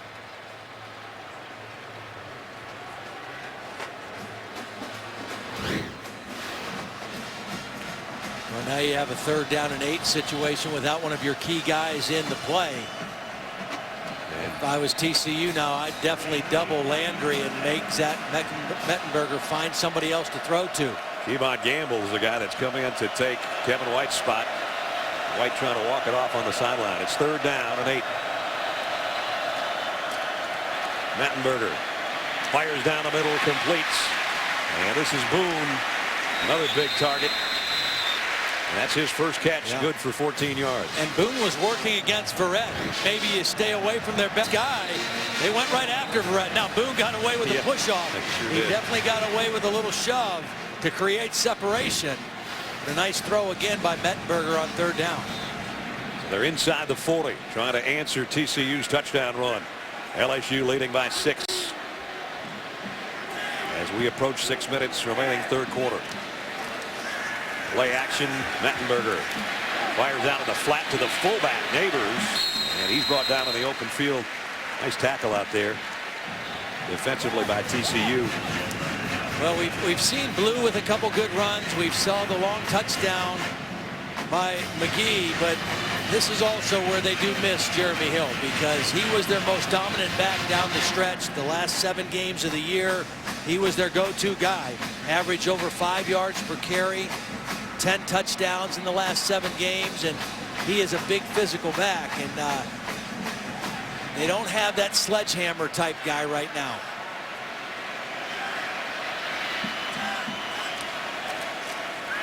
Again, a quick play fake. The throw out to Landry, and he's going to fight his way for another first down. and his helmet came off, but was it pulled off? That's what he's saying. Well, I think they need a few tighter chin straps, too. This was a nice instinctive play by Landry to spin back to the outside. He felt the linebacker to his inside. He spun outside, and that's why he got the first down. He knew where the pressure was coming from inside and spun out for the first. So he'll miss a play. They put Boone back in there to take his spot. From the 28, first down. Draw play, Blue, big opening in the middle. After Blue to the 15. A 13-yard run again by Alfred Blue. They've been running to the left side quite a bit. This time they go to the right side. Copeland with a beautiful block on the middle linebacker, Marcus Mallett. And again, Blue's he's not a guy who's going to try to make you miss. He's going to lower those shoulder pads and run north and south. Big target. Here's your red zone situation. As Todd and I said, keep it out of the red zone and score from longer range. You won't have the problem. They're going to try here to score through the air and overshot. Landry, the intended receiver. Check in with Holly. TCU DB Kevin White jogging back out onto the field right now for that collision with Odell Beckham. The athletic training staff has cut up some kind of a white padding. They put it on his right hip where he took brunt of that fall. He's put it on. He jogged a little bit on the sideline, and now he's back out there on the field. Here's the 10th play of the drive coming up for LSU. McGee, who's got a touchdown run from long range tonight's back in there behind Mettenberger. And he's going to get the carry. He might get another touchdown run out of it. It's all the way down to the 5. So 10 more yards. McGee, he's packed into that 5'9" frame too, about 215 pounds. He showed his speed on the outside on his 52-yard touchdown and showed some power inside there. You're seeing this offensive line assert itself a little bit. Couple new starters, couple guys in some different positions. Now a new quarterback in Anthony Jennings, their backup quarterback, a freshman out of Marietta, Georgia. Very talented young guy on 3rd and short in the ball game. And he gets it. On a 3rd down and inches, basically got about 1.5 yards. And now Mettenberger will come back in there. So Anthony Jennings at least got his feet wet, took a clean snap, and got a first down. He'll trot out. You mentioned Marietta, Georgia. His daddy, Will, was pretty darn good defensive lineman for the Georgia Bulldogs back in the early 90s. They think he's going to be really special. He's had a really high football IQ. Guy who loves the game, loves to study. Graduated early and was in there for spring football, and they just think he has a tremendous future. McGee now will be behind J.C. Copeland in the I backfield on 1st and goal from the 4. And it will be McGee. He only got about 1 yard. Nice job closing the door. Chucky Hunter hung in there. The 300-pounder made the stop. Pearson got excellent penetration too, number 57. He was the guy that forced the run to go back inside, right into the waiting arms of his partner in there, Chucky Hunter. Now they take out Copeland. They bring in the other fullback, Connor Neighbors. 5.5-minute drive for Les Miles' group as we approach 3 minutes here remaining in the 3rd quarter. This would be a tremendous answer to TCU's touchdown if LSU can get one of their own. Tight end in motion. And play fake for Mettenberger. Had a man opening the flats momentarily. Now you have to throw it away, and he almost had it picked off. Pressure coming from Dawson, and Olabo is the closest guy to the ball at the end of it. There you see he's mixing it up with Dylan Gordon, the tight end, a little bit. We had 2 receivers on the play, Neighbors and Dylan Gordon, and neither one was open. They were both covered pretty well. And again, the absence of an inside receiver, whether it be a tight end or a back right now for LSU, has limited them a little bit in their passing game, particularly when they get inside the red zone. Remember, all their red zone trips, with the exception of one, have ended with 3. 14-play drive, and it's still 3rd and goal at the 3. They spread him out, but they keep it on the ground. And McGee, and he's in for the touchdown. His 2nd of the night. One from long range, this one from 3 yards out.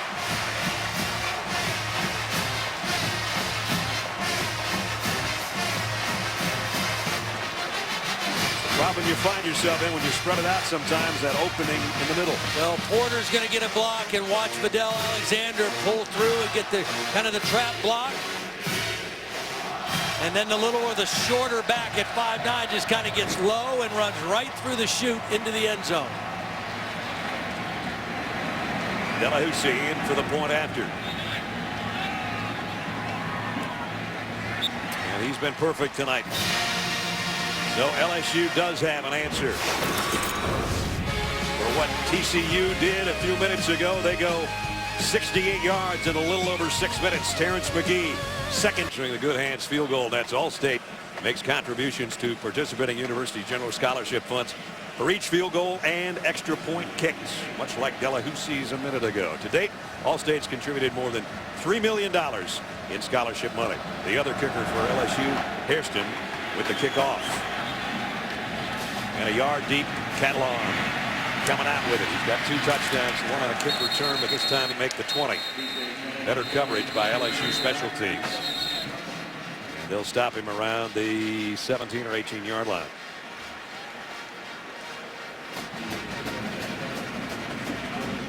He's been a bright spot tonight, though, if there's going to be one for TCU, number 23. Kind of wondering, as if you're a TCU fan and you haven't seen the new uniforms, the TCU's on the back of the helmet. The helmets are purple with red in it. We'll explain that in a minute, but it's another new Nike design. Players are pretty excited about wearing it. There's a penalty, an illegal substitution. They had 12 guys on the field. Offense number 14, 12-men in formation. 5-yard penalty, still first down. That doesn't help their cause. They'll back it up to the 12. That red streak on the helmets signifies when a horned frog gets really, really upset, blood comes out of his eyes. So that's the red. Okay. It is pretty cool looking. I've had that same thing happen after being out too late the night before, but that's a whole other story. Empty backfield now again for Trevon Boykin.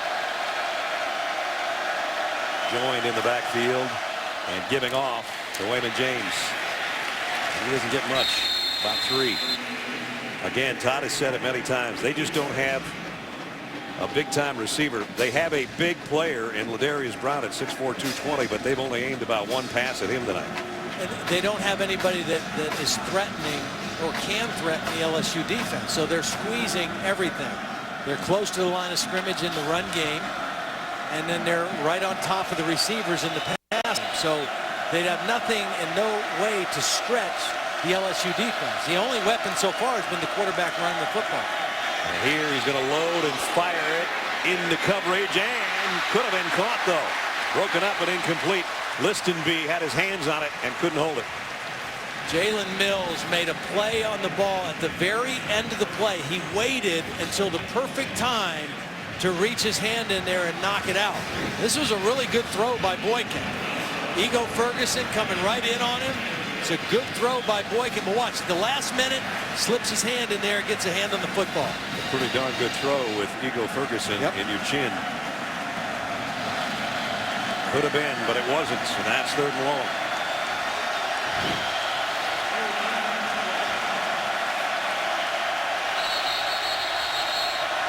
And having to take a timeout as TCU, and it's a problem they had early in the game, and now it crops up with 2 minutes remaining in the 3rd quarter. Well, Dick's Sporting Goods kickoff weekend continues on Monday night. Reminder for you from Heinz Field in Pittsburgh. Paul Christ and the Panthers are making their Atlantic Coast Conference debut against a Seminole team that a lot of people think maybe could be the best in that conference. So they're playing with a freshman quarterback. Number 11, Florida State, Pittsburgh, Monday night, 8 Eastern on ESPN. There's some good players in there. Wide receiver Rashad Green on the Biletnikoff list, and he'll be playing against guys like Jason Hendricks on the other side of the ball. Paul Christ's former team, Wisconsin, had a big win today with their new football coach, Harry Anderson. And a shutout. I don't know how Arkansas did. Brett Bielema, who's the new guy there in the SEC. We've only got 42 games this weekend. It's hard to keep track of all of them. That's just on our family of networks, folks. There's more games than that out there. 3rd down and 12. LSU showing blitz, and just doing that caused a false start. 5-yard penalty, still 3rd down. Jamel Naff, that's a 2nd penalty on him tonight.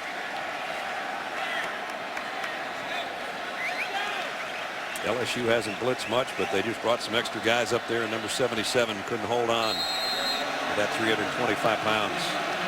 Gary's got the glasses off, the visor off, the sweat still dripping. Oh, there we got everything back on. 3rd and a bunch from near the goal line. Boykin down the sideline. What a throw. And complete. Josh Dotson. That had to be exactly where it was, or it would have been out of bounds or incomplete or intercepted. Dotson is a transfer from Wyoming. Beautiful throw right over Jalen Collins. Can't throw it any better. You know, a safety's coming over the top to help. And Collins is a big corner at 6'2". That was a beautiful throw. It was. And the first big chunk play that TCU has gotten from their passing game. They needed 17 on 3rd down, and they got 35. Offense number 74. 5-yard penalty, still 1st down. And Vaitai picks up his 2nd penalty on that right tackle spot. So just when they get a big gainer, they come back the other way 5 yards. Halapoulivaati Vaitai, they're big, they just call him Big V. And the 6'6", 310-pounder, the right tackle. 3rd penalty on this drive for TCU, though. You got to eliminate those, or you're never going to beat a team like LSU.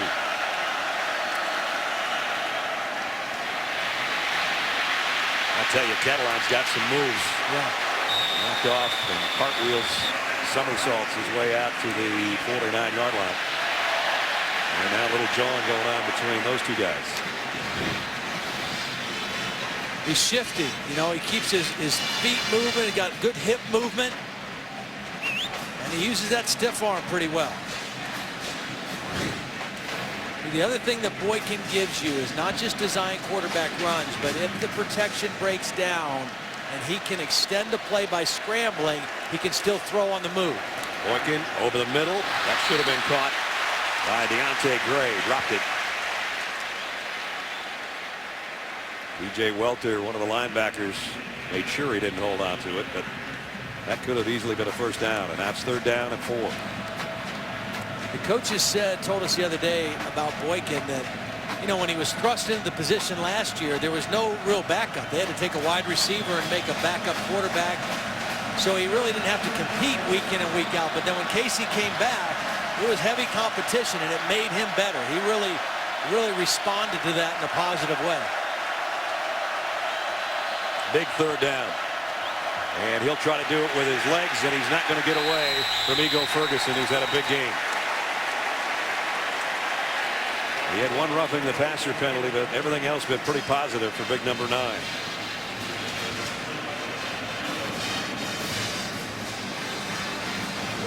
Forcing the Ethan Perry punt that's upcoming.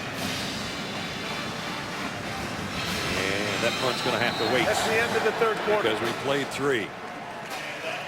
Unless TCU Death Valley in a thrilling game, 38-35. So the highest ranked team to lose so far, Georgia Bulldogs.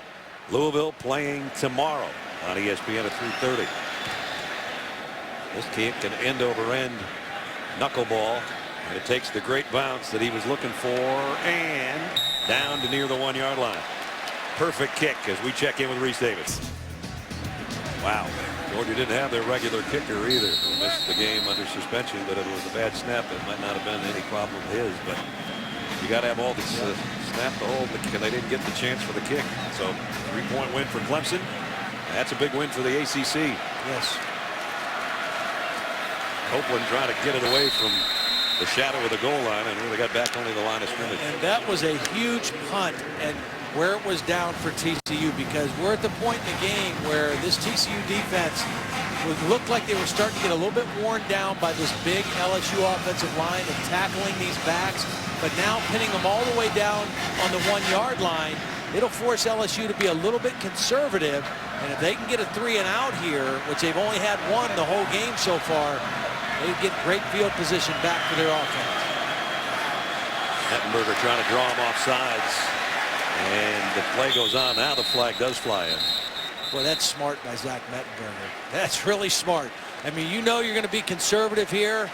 Take a chance with your snap count. See if you can get a free 5 yards. And Davian Pearson. Offside, defense, number 57. 5 yards from the previous spot. Still second down. I mean, he's listening to the quarterback instead of looking at the football. That's the 9th TCU penalty as well. So now they get a free 5 yards and a little more room to breathe down there.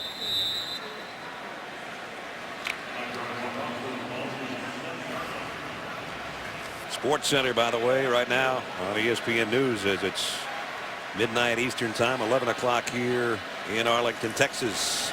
And the ball is out. Let's see who's got it. TCU had the great shot at it. No signal yet. Not a good exchange on the handoff, and still they're trying to separate everybody on the bottom of the pile. It is TCU football. I think Kevin White is the guy that came out of there with the football. He was out for a while and looked like a knee injury. Is back in the game. This was a bad exchange between Mettenberger and Alfred Blue. Looked like the ball was on his hip a little bit. Blue was not secure in the football, and a big play. It started with the punt, Downing on the 1, and now they get the turnover, and their offense in the best field position they've had all night. LSU's backs came into this game with 296 consecutive touches without putting it on the ground. Alfred Blue just did. He's the last guy to have fumbled in that streak, the aforementioned streak. Golden opportunity. Trevon Boykin and TCU. First and goal at the 6-yard line. He'll keep it himself, but he only got a yard. That was played well by Roscoe. I mean, he kind of had both responsibilities. He read the quarterback and then quickly dove in and tripped him up. And he was in position to guard the back and the quarterback. Just showed the quickness of the defensive end, Roscoe. Second down and goal, 13:20, and the clock rolling at the LSU 5-yard line. Trying to take advantage of the turnover. Low snap, rides it to James, gave it to James. James for the touchdown.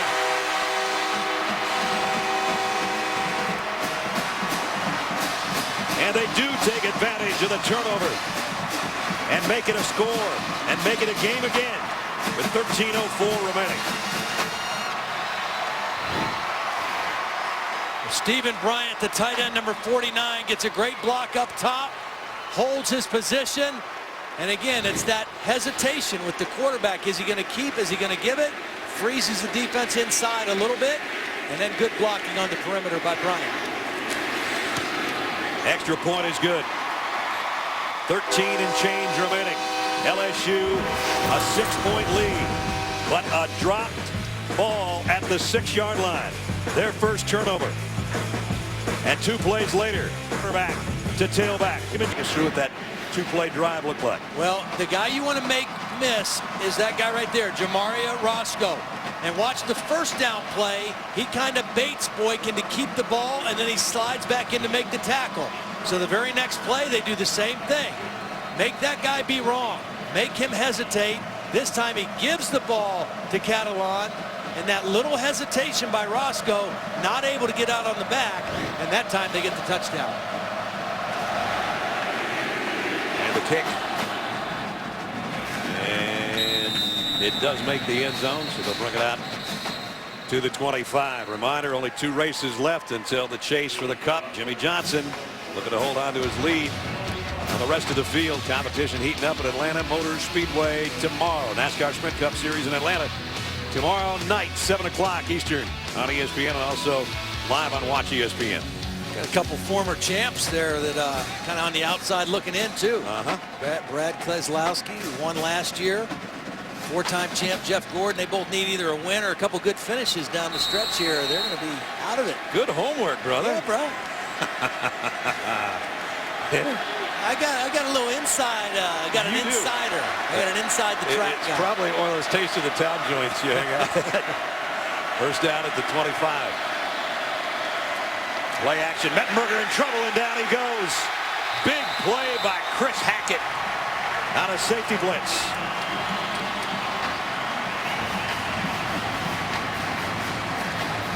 Well, unaccounted for. They moved the tight end away, and that left Hackett unaccounted for on the backside. Mettenberg didn't feel it, didn't see it, and a loss of yardage play on first down. Second sack of the night for TCU, and that came at a big time, dropping Mettenberger back at the 17-yard line, a loss of 8. And they get LSU in a long yardage situation here and can force another punt, and I'm telling you, they're going to have a heck of a finish. There was a time when TCU's fans were sort of sitting on their hands thinking that LSU was taking over this ball game, but that's not happening right now. The noise has changed to the other purple fans. You know, and it really goes back to that punt that was downed on the 1-yard line. It really flipped the field. It gave them a little momentum. It forced LSU to be a little conservative. And all of a sudden now we have a much different football game. And here is the 3rd and 15. And though Zach Mettenberger's got a big right arm, you don't want to make a mistake here. Not so bad to punt with 11.5 minutes to go. Just don't throw one to the other team.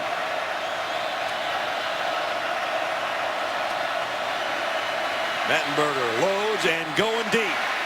And broken up by Kevin White again. Who else? Intended for Boone.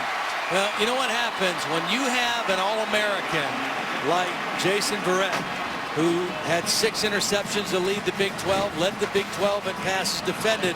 That means the guy on the other side usually gets worked on quite a bit.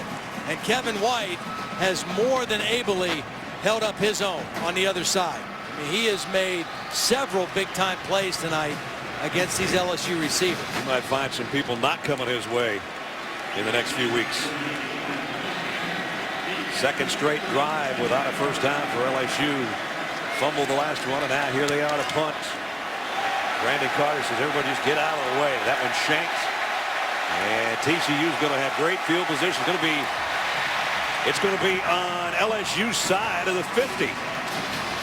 48-yard line. Not a good punt. TCU with a short field when we come back. LSU territory for TCU, and Boykin comes up throwing. Back shoulder throw. Did he hold on? On the sideline. Going to be incomplete. Let's check in with Holly. During that last offensive series, defender Lamine Barrow of LSU made the entire defense get up off the bench, come over and get together for a chat. He's wearing number 18. That was assigned to him because it's a signifying of leadership, stewardship, and he was the one that got this defense together and said, hey, we've got to stop this momentum now. They know the game is on the line, trying to get a stop here on this series. And he started at number 18 in honor of Matt Mock, who led them to a title in 03, first one since 1958. That was Nick Saban's LSU title that year. Here's James. Very short game, got a couple. Anthony Johnson coming off the bottom of the pile. That is some good sportsmanship.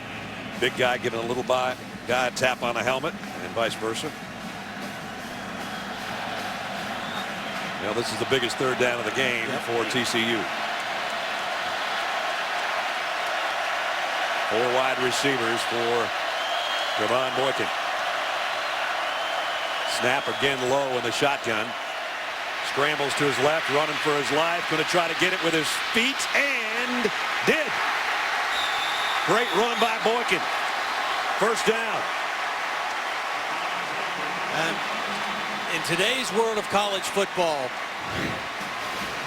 if you don't have an NFL caliber quarterback, a pocket guy who's an accurate thrower all the time, you better have a mobile guy, because defenses are too good and linemen are too physical and fast, and you better have a guy who can extend plays, and that's exactly what Boykin did there for a first down. Trevon needed 8, he got 9, and now he throws it on a crossing route inside the 30, complete.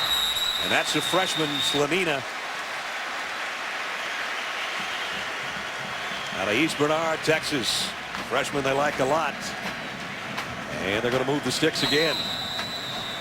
It's just the threat that Boykin presents to the LSU defense, that's why the field is opening up a little bit for him. And they've said first down. They didn't get a first down, and they don't on that play either. It's going to bring up a third down and a long 2.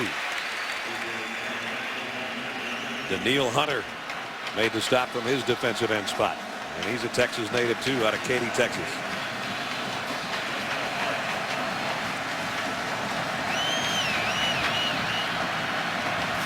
Got to wonder down here, Todd, if they're in 4-down territory.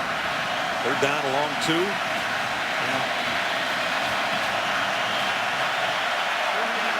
Under 10 minutes to go.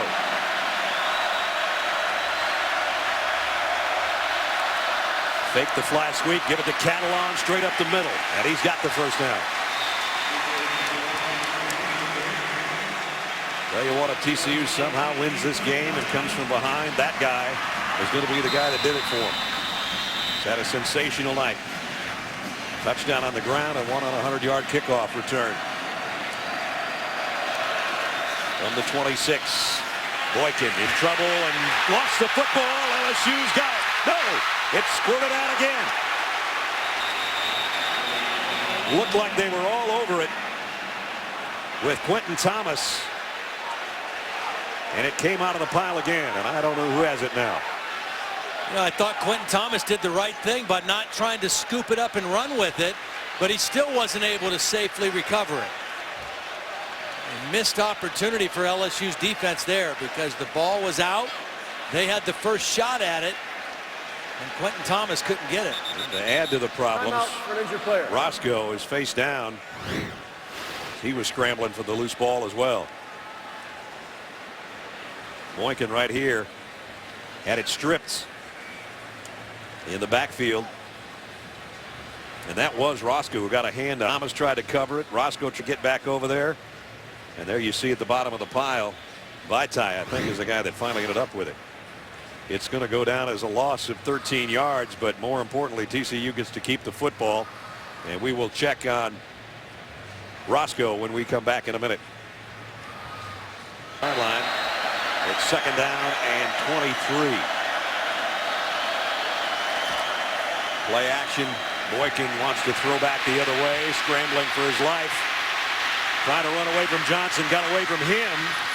And he goes all the way to the 32-yard line, so he got a decent gain out of it. Picked up 7. And Johnson hurt now. And he's going to take a knee. He was giving chase on Trevon Boykin. Officials timeout for an injured player. That's 2 starting defensive linemen in back-to-back plays that have hit the deck for LSU. You know, when I was over there on Wednesday, he did not practice, had a little bit of an elbow issue. I think they were mainly just giving him a day off. It had a really good camp, really worked hard. John Chavis said he had an excellent camp, got that weight down. I think he's just really tired at the end of this play, quite frankly. I mean, that was a lot of running for him to do. Yep. He landed a little awkward on the ground. John Chavis also told us he didn't know if he'd ever had a defensive lineman work harder on a snap-to-snap and day-to-day basis than number 90 has. Yeah, it is his left shoulder. And that would be a huge loss if that was anything serious. Meanwhile, you can see the left eye of Roscoe is kind of swollen and red.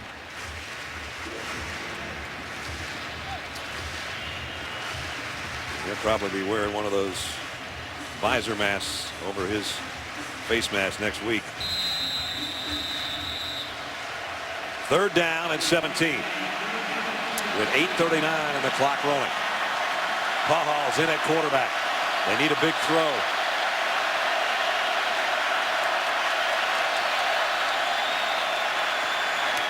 He got him a crossing route to Catalan, but he's not going to get there. It's going to be 4th down and 5 or 6. They're into field goal range with that throw.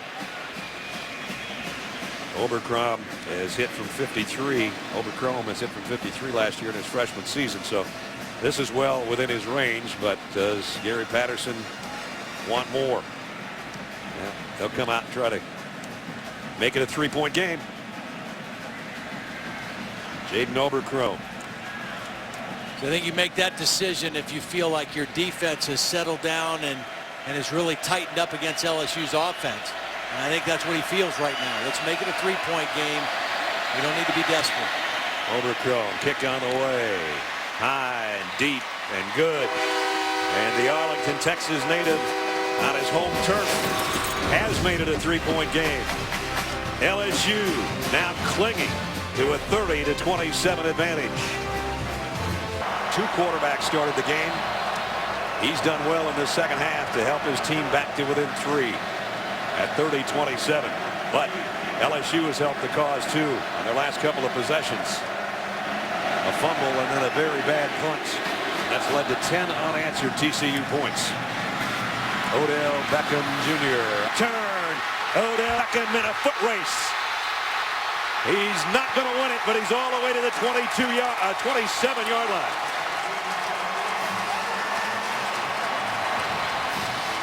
You can almost feel that coming from him. 75 yards. Well, this TCU kick coverage team has the nation's longest streak of games without giving up a kickoff return for a touchdown. That was in jeopardy there for a few moments. But nonetheless, a big boost for LSU when they needed it. They've had bad field position. They've turned the ball over. And now their special teams have given them a gift wrap situation here with field position. The gift wraps at the 25-yard line. With a 3-point lead and 7:24 remaining. Out comes Zach Mettenberger and company. At the TCU 25. McGee's the tailback. He gets the call. Almost looked like he lost the handle for a second, but no gain on the play. I mentioned LSU. The reason this is only a 3-point game, they fumbled first time in the last 332 rushes. Out Blue put it on the ground in a bad exchange from Mettenberger. And then 3 plays, -5 yards. Got that short punt. That led to a field goal. So 10 straight points for the Horned Frogs. And Davion Pearson is the TCU player that's on the turf. He's reset the game clock to 7:08.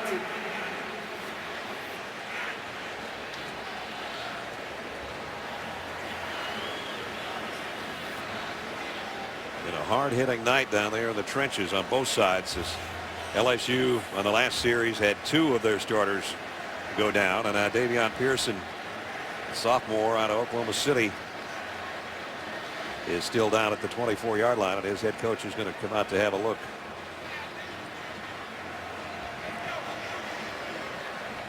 Gary Patterson, who's built this program into national power. They're not that far removed from that 13-0 season when they won the Rose Bowl. And that was a big boost for them. And now this is not their home stadium, obviously. This is where the Cowboys play. But I tell you what, their renovated home on their campus is gorgeous. Yes, sir. John Lewis will come in and take Davion Pearson's spot on the defensive front for TCU. Meanwhile, LSU has a 2nd down and 10. Trying to take advantage of Odell Beckham Jr.'s long kickoff return. But they definitely are thinking, let's get 7 and have a 10-point lead. Because a field goal still leaves the door open for TCU to win with a touchdown.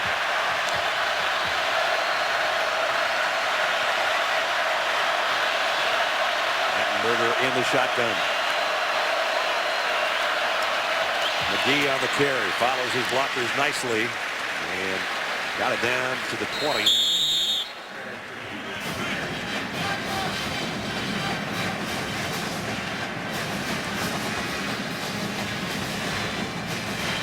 TCU is picked preseason 3rd in the Big 12. LSU, most people's opinion, or the preseason choices, picked 3rd in the SEC West. 3rd down and 5.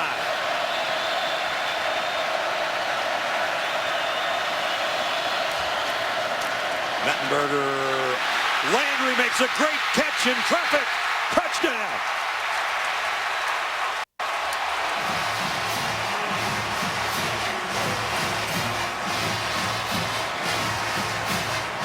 I don't know if Zach Mettenberger did this on purpose, but he kind of threw it to the back arm of Landry. Sam Carter was in perfect position to cover this if the ball is thrown where you expect it to be thrown. But the ball was thrown not a back shoulder throw, but a back arm throw. And because of that, Landry was, and then get into the end zone. So they were looking for 7, and they get 7. Extra point is good. The lead goes to 10. 6:09 remaining. Time for tonight's Good Hands play, brought to you by Allstate. This is a strong receiver in Jarvis Landry who has extremely strong hands. He's got a guy draped over his body. He's able to keep his concentration on the ball and not only make the catch, but turn it into a touchdown. He's got strong hands and strong fortitude. I'm not quite sure where he caught that, but he pulled it in. He's got 8 receptions tonight for 109 yards and now a touchdown. 4 have come on 3rd down. All 4 converted into first downs, and in that case converted into a touchdown. Boy, big play. 2 big plays there. Landry's catch, and of course the other side, Odell Beckham Jr.'s kick return. And those 2 guys sit side by side trying to cool off a little bit on the LSU bench, but they've just given their team a huge boost with 6:09 remaining. Now can Catalon get his hands on one? Well, I think I'd kick this on the ground. I'd quit kicking to that guy. Or kick it out of the end zone. That's a deeper kick. It goes to James, and he will have to take a knee. Don't forget, Monday night, Dick's Sporting Goods kickoff weekend will continue. ACC debut of the Pitt Panthers taking on Seminoles of Florida State, ranked 11th in the country. That is Monday night at 8 Eastern on ESPN and also live on Watch ESPN. Anthony Johnson and Jamaria Roscoe are both back on the front wall for LSU. They know they're in a dogfight here, although the lead is now 10.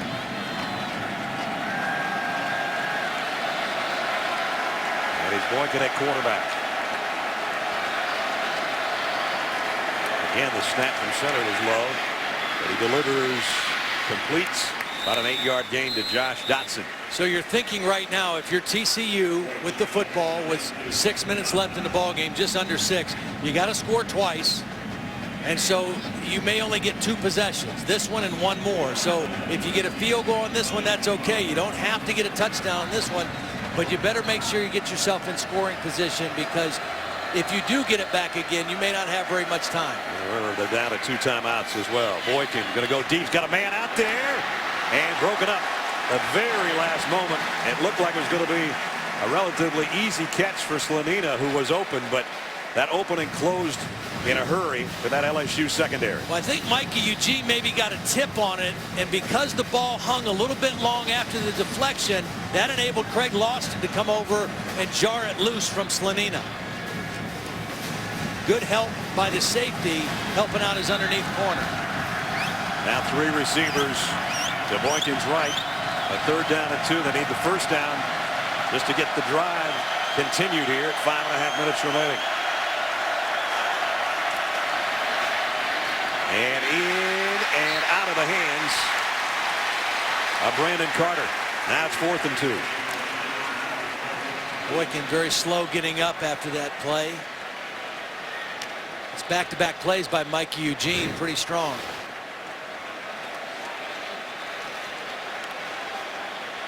And Boykin hit the side of the knee a little bit at the end of the play. And on 4th down, they're going to have to punt. So they didn't get the first down. They weren't able to keep the drive alive, trailing by 10 now. And that's, as Todd said, how many more times are you going to touch it? You might not get it again. Ethan Perry to kick. And Odell Beckham, the guy that did the damage on the kick return. We'll watch this one bounce and let it go as it drops down at the 22, maybe the 23-yard line. You know, a lot of people coming in, partner, said TCU, you and I agreed with this, and so did Holly. We're a good enough team to stay with LSU this entire ball game. And up until a couple of minutes ago, they were within 3 points. Yeah. And that long kick return on the touchdown kind of turned it. And now LSU, if they can play LSU football, can kind of grind this last 5 minutes out. Well, and that's what they have to do right now. They don't need to score again. You know, with TCU not scoring on that possession, now they want to work clock. They need to get a couple first downs and use as much clock as they can. That's what their thinking is right now at this point in the ball game. They've got the big hosses in there right now as they'll run the football straight up middle. Getting across the 25, close to the 26 was McGee, who's had a nice night. Yeah. Well, you consider McGee, the night he's had. Kenny Hilliard hasn't played all that much. Alfred Blue had a good game except the fumble, and Jeremy Hill didn't play. Right.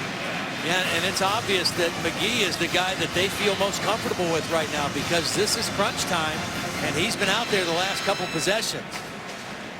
LSU's rushed for 178 yards against a defense that was first in the Big 12 last year, allowing only 105 a game. Of course, 52 of that was McGee on the touchdown run. Here he comes on a little counter. And again, they're just chewing up clock. TCU with 2 timeouts remaining. We're down to 4:25. If they could pick up this third down, the Tigers, they would be in excellent shape. Expect a lot of movement by this TCU defense. They'll show one thing, and to snap the ball, you'll see guys moving and angling towards the football, trying to pinch in there and get something behind the backfield. The 3rd and 5 with under 4 to go now. And Alfred Blue in the tailback spot. And let Mettenberger throw one. Sideline, back shoulder, beauty to Beckham. First down. They brought Blue in because he's the older guy and better at pass protection. But this is undefendable. I mean, this is perfect position and coverage by Kevin White. But if a quarterback throws it there, you can't make a play on it. I mean, that's the offense wins when you throw it like that. That's having confidence in your arm. That was perfect. To the 46-yard line. And now Mettenberger is over 250 throwing the football. And see, they'll stay in the huddle as long as they can right now. The play clock is just now going to 10 seconds. You want to milk the clock. You don't want to lose your momentum. You don't want to lose your aggressiveness. They're going to have to call timeout now. There was confusion. Charge timeout, LSU. Again, remember, Cam Cameron, this is his first game as the offensive coordinator. He's up in the press box. He's communicating with Frankie Wilson, the running backs coach, and then they're signaling plays into Zach Mettenberger. So that the mechanics of that obviously is something they're going to have to work on and get better as the season goes on, because they've had too many snafus with that here in this first ball game. And the clock stopped with a timeout with 3:12 remaining. LSU wanted to get over this hurdle in the Cowboys Classic before meeting UAB and Kent State. And then the SEC schedule starts with Auburn.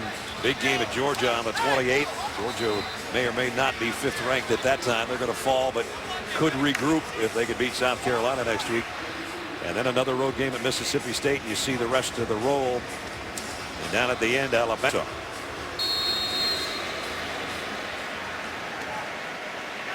And this one would be a nice way to start the season for LSU. And Alfred Blue just pushing his blockers on the backside to help him through. And a 13-yard pickup again. And so Blue and McGee are both in that 85 to 90 degree, 85 to 90 yard night. It'd be nice if it was 90 degrees outside. It's still about 100 out there. And the clock winds its way down to 2:50. Zach Mettenberger taking his time, saying, okay, guys, just stay here until we absolutely have to get up there and snap it. So you want the timing of leaving the huddle, going to the line of scrimmage, snapping the ball, and running the play to be the same. So you just stay in the huddle a little bit longer if you want that play clock to go down, but keep that part of the timing as consistent as possible. Again, Blue, who fumbled earlier in the ball game, holding on to this one, spins his way down inside the 30.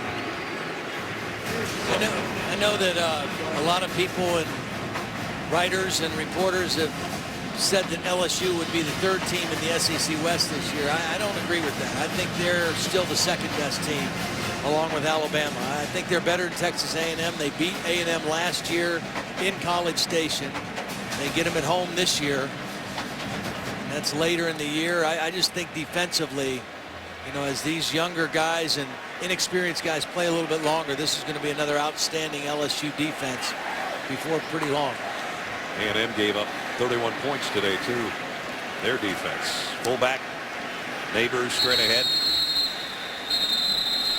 And TCU is going to take one here. Second timeout, 30 seconds. They're down to one timeout with 1:38 to go.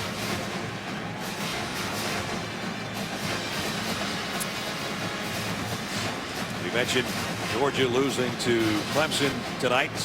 Get another tough one next week, but they will be between the hedges as they'll take on South Carolina. South Carolina winner over North Carolina on Thursday night as our Dick's Sporting Goods kickoff weekend started on Thursday night. And Jadeveon Clowney and company, Aaron Murray. Jadeveon Clowney said at SEC Media Days, Aaron Murray, I can see the fear in his eyes when he plays us. Aaron Murray says, I'm not really scared of him. I just haven't had great games. And Mark Richt said, you know what? I think there's a lot of people who are probably scared to play against Jadeveon Clowney. He didn't have the greatest night against North Carolina the other night, but that'll be the matchup. And South Carolina won't have lost any in their ranking area, but Georgia will after losing to Clemson today.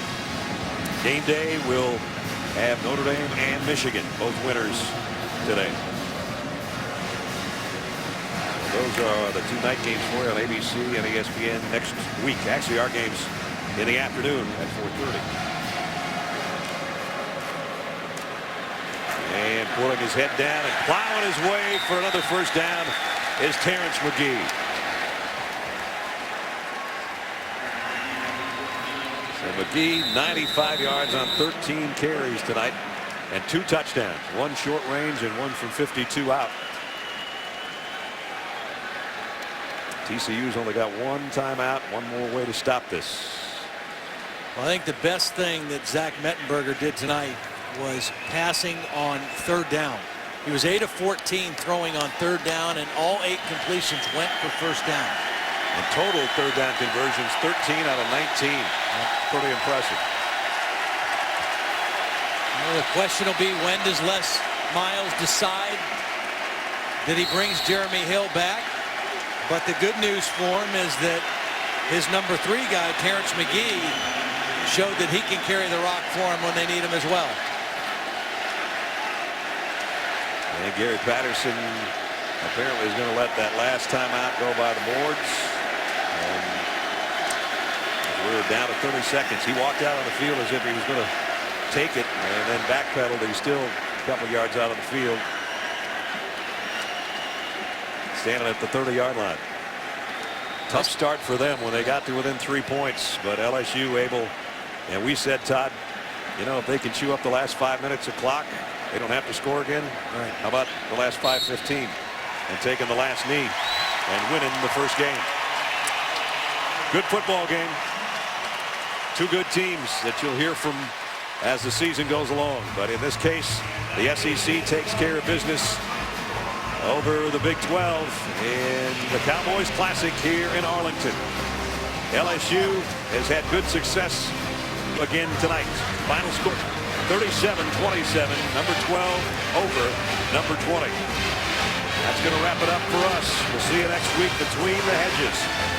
This has been a presentation of ESPN, the worldwide leader in sports. For Todd and Holly, Brad Nessler from Arlington. Good night, everybody.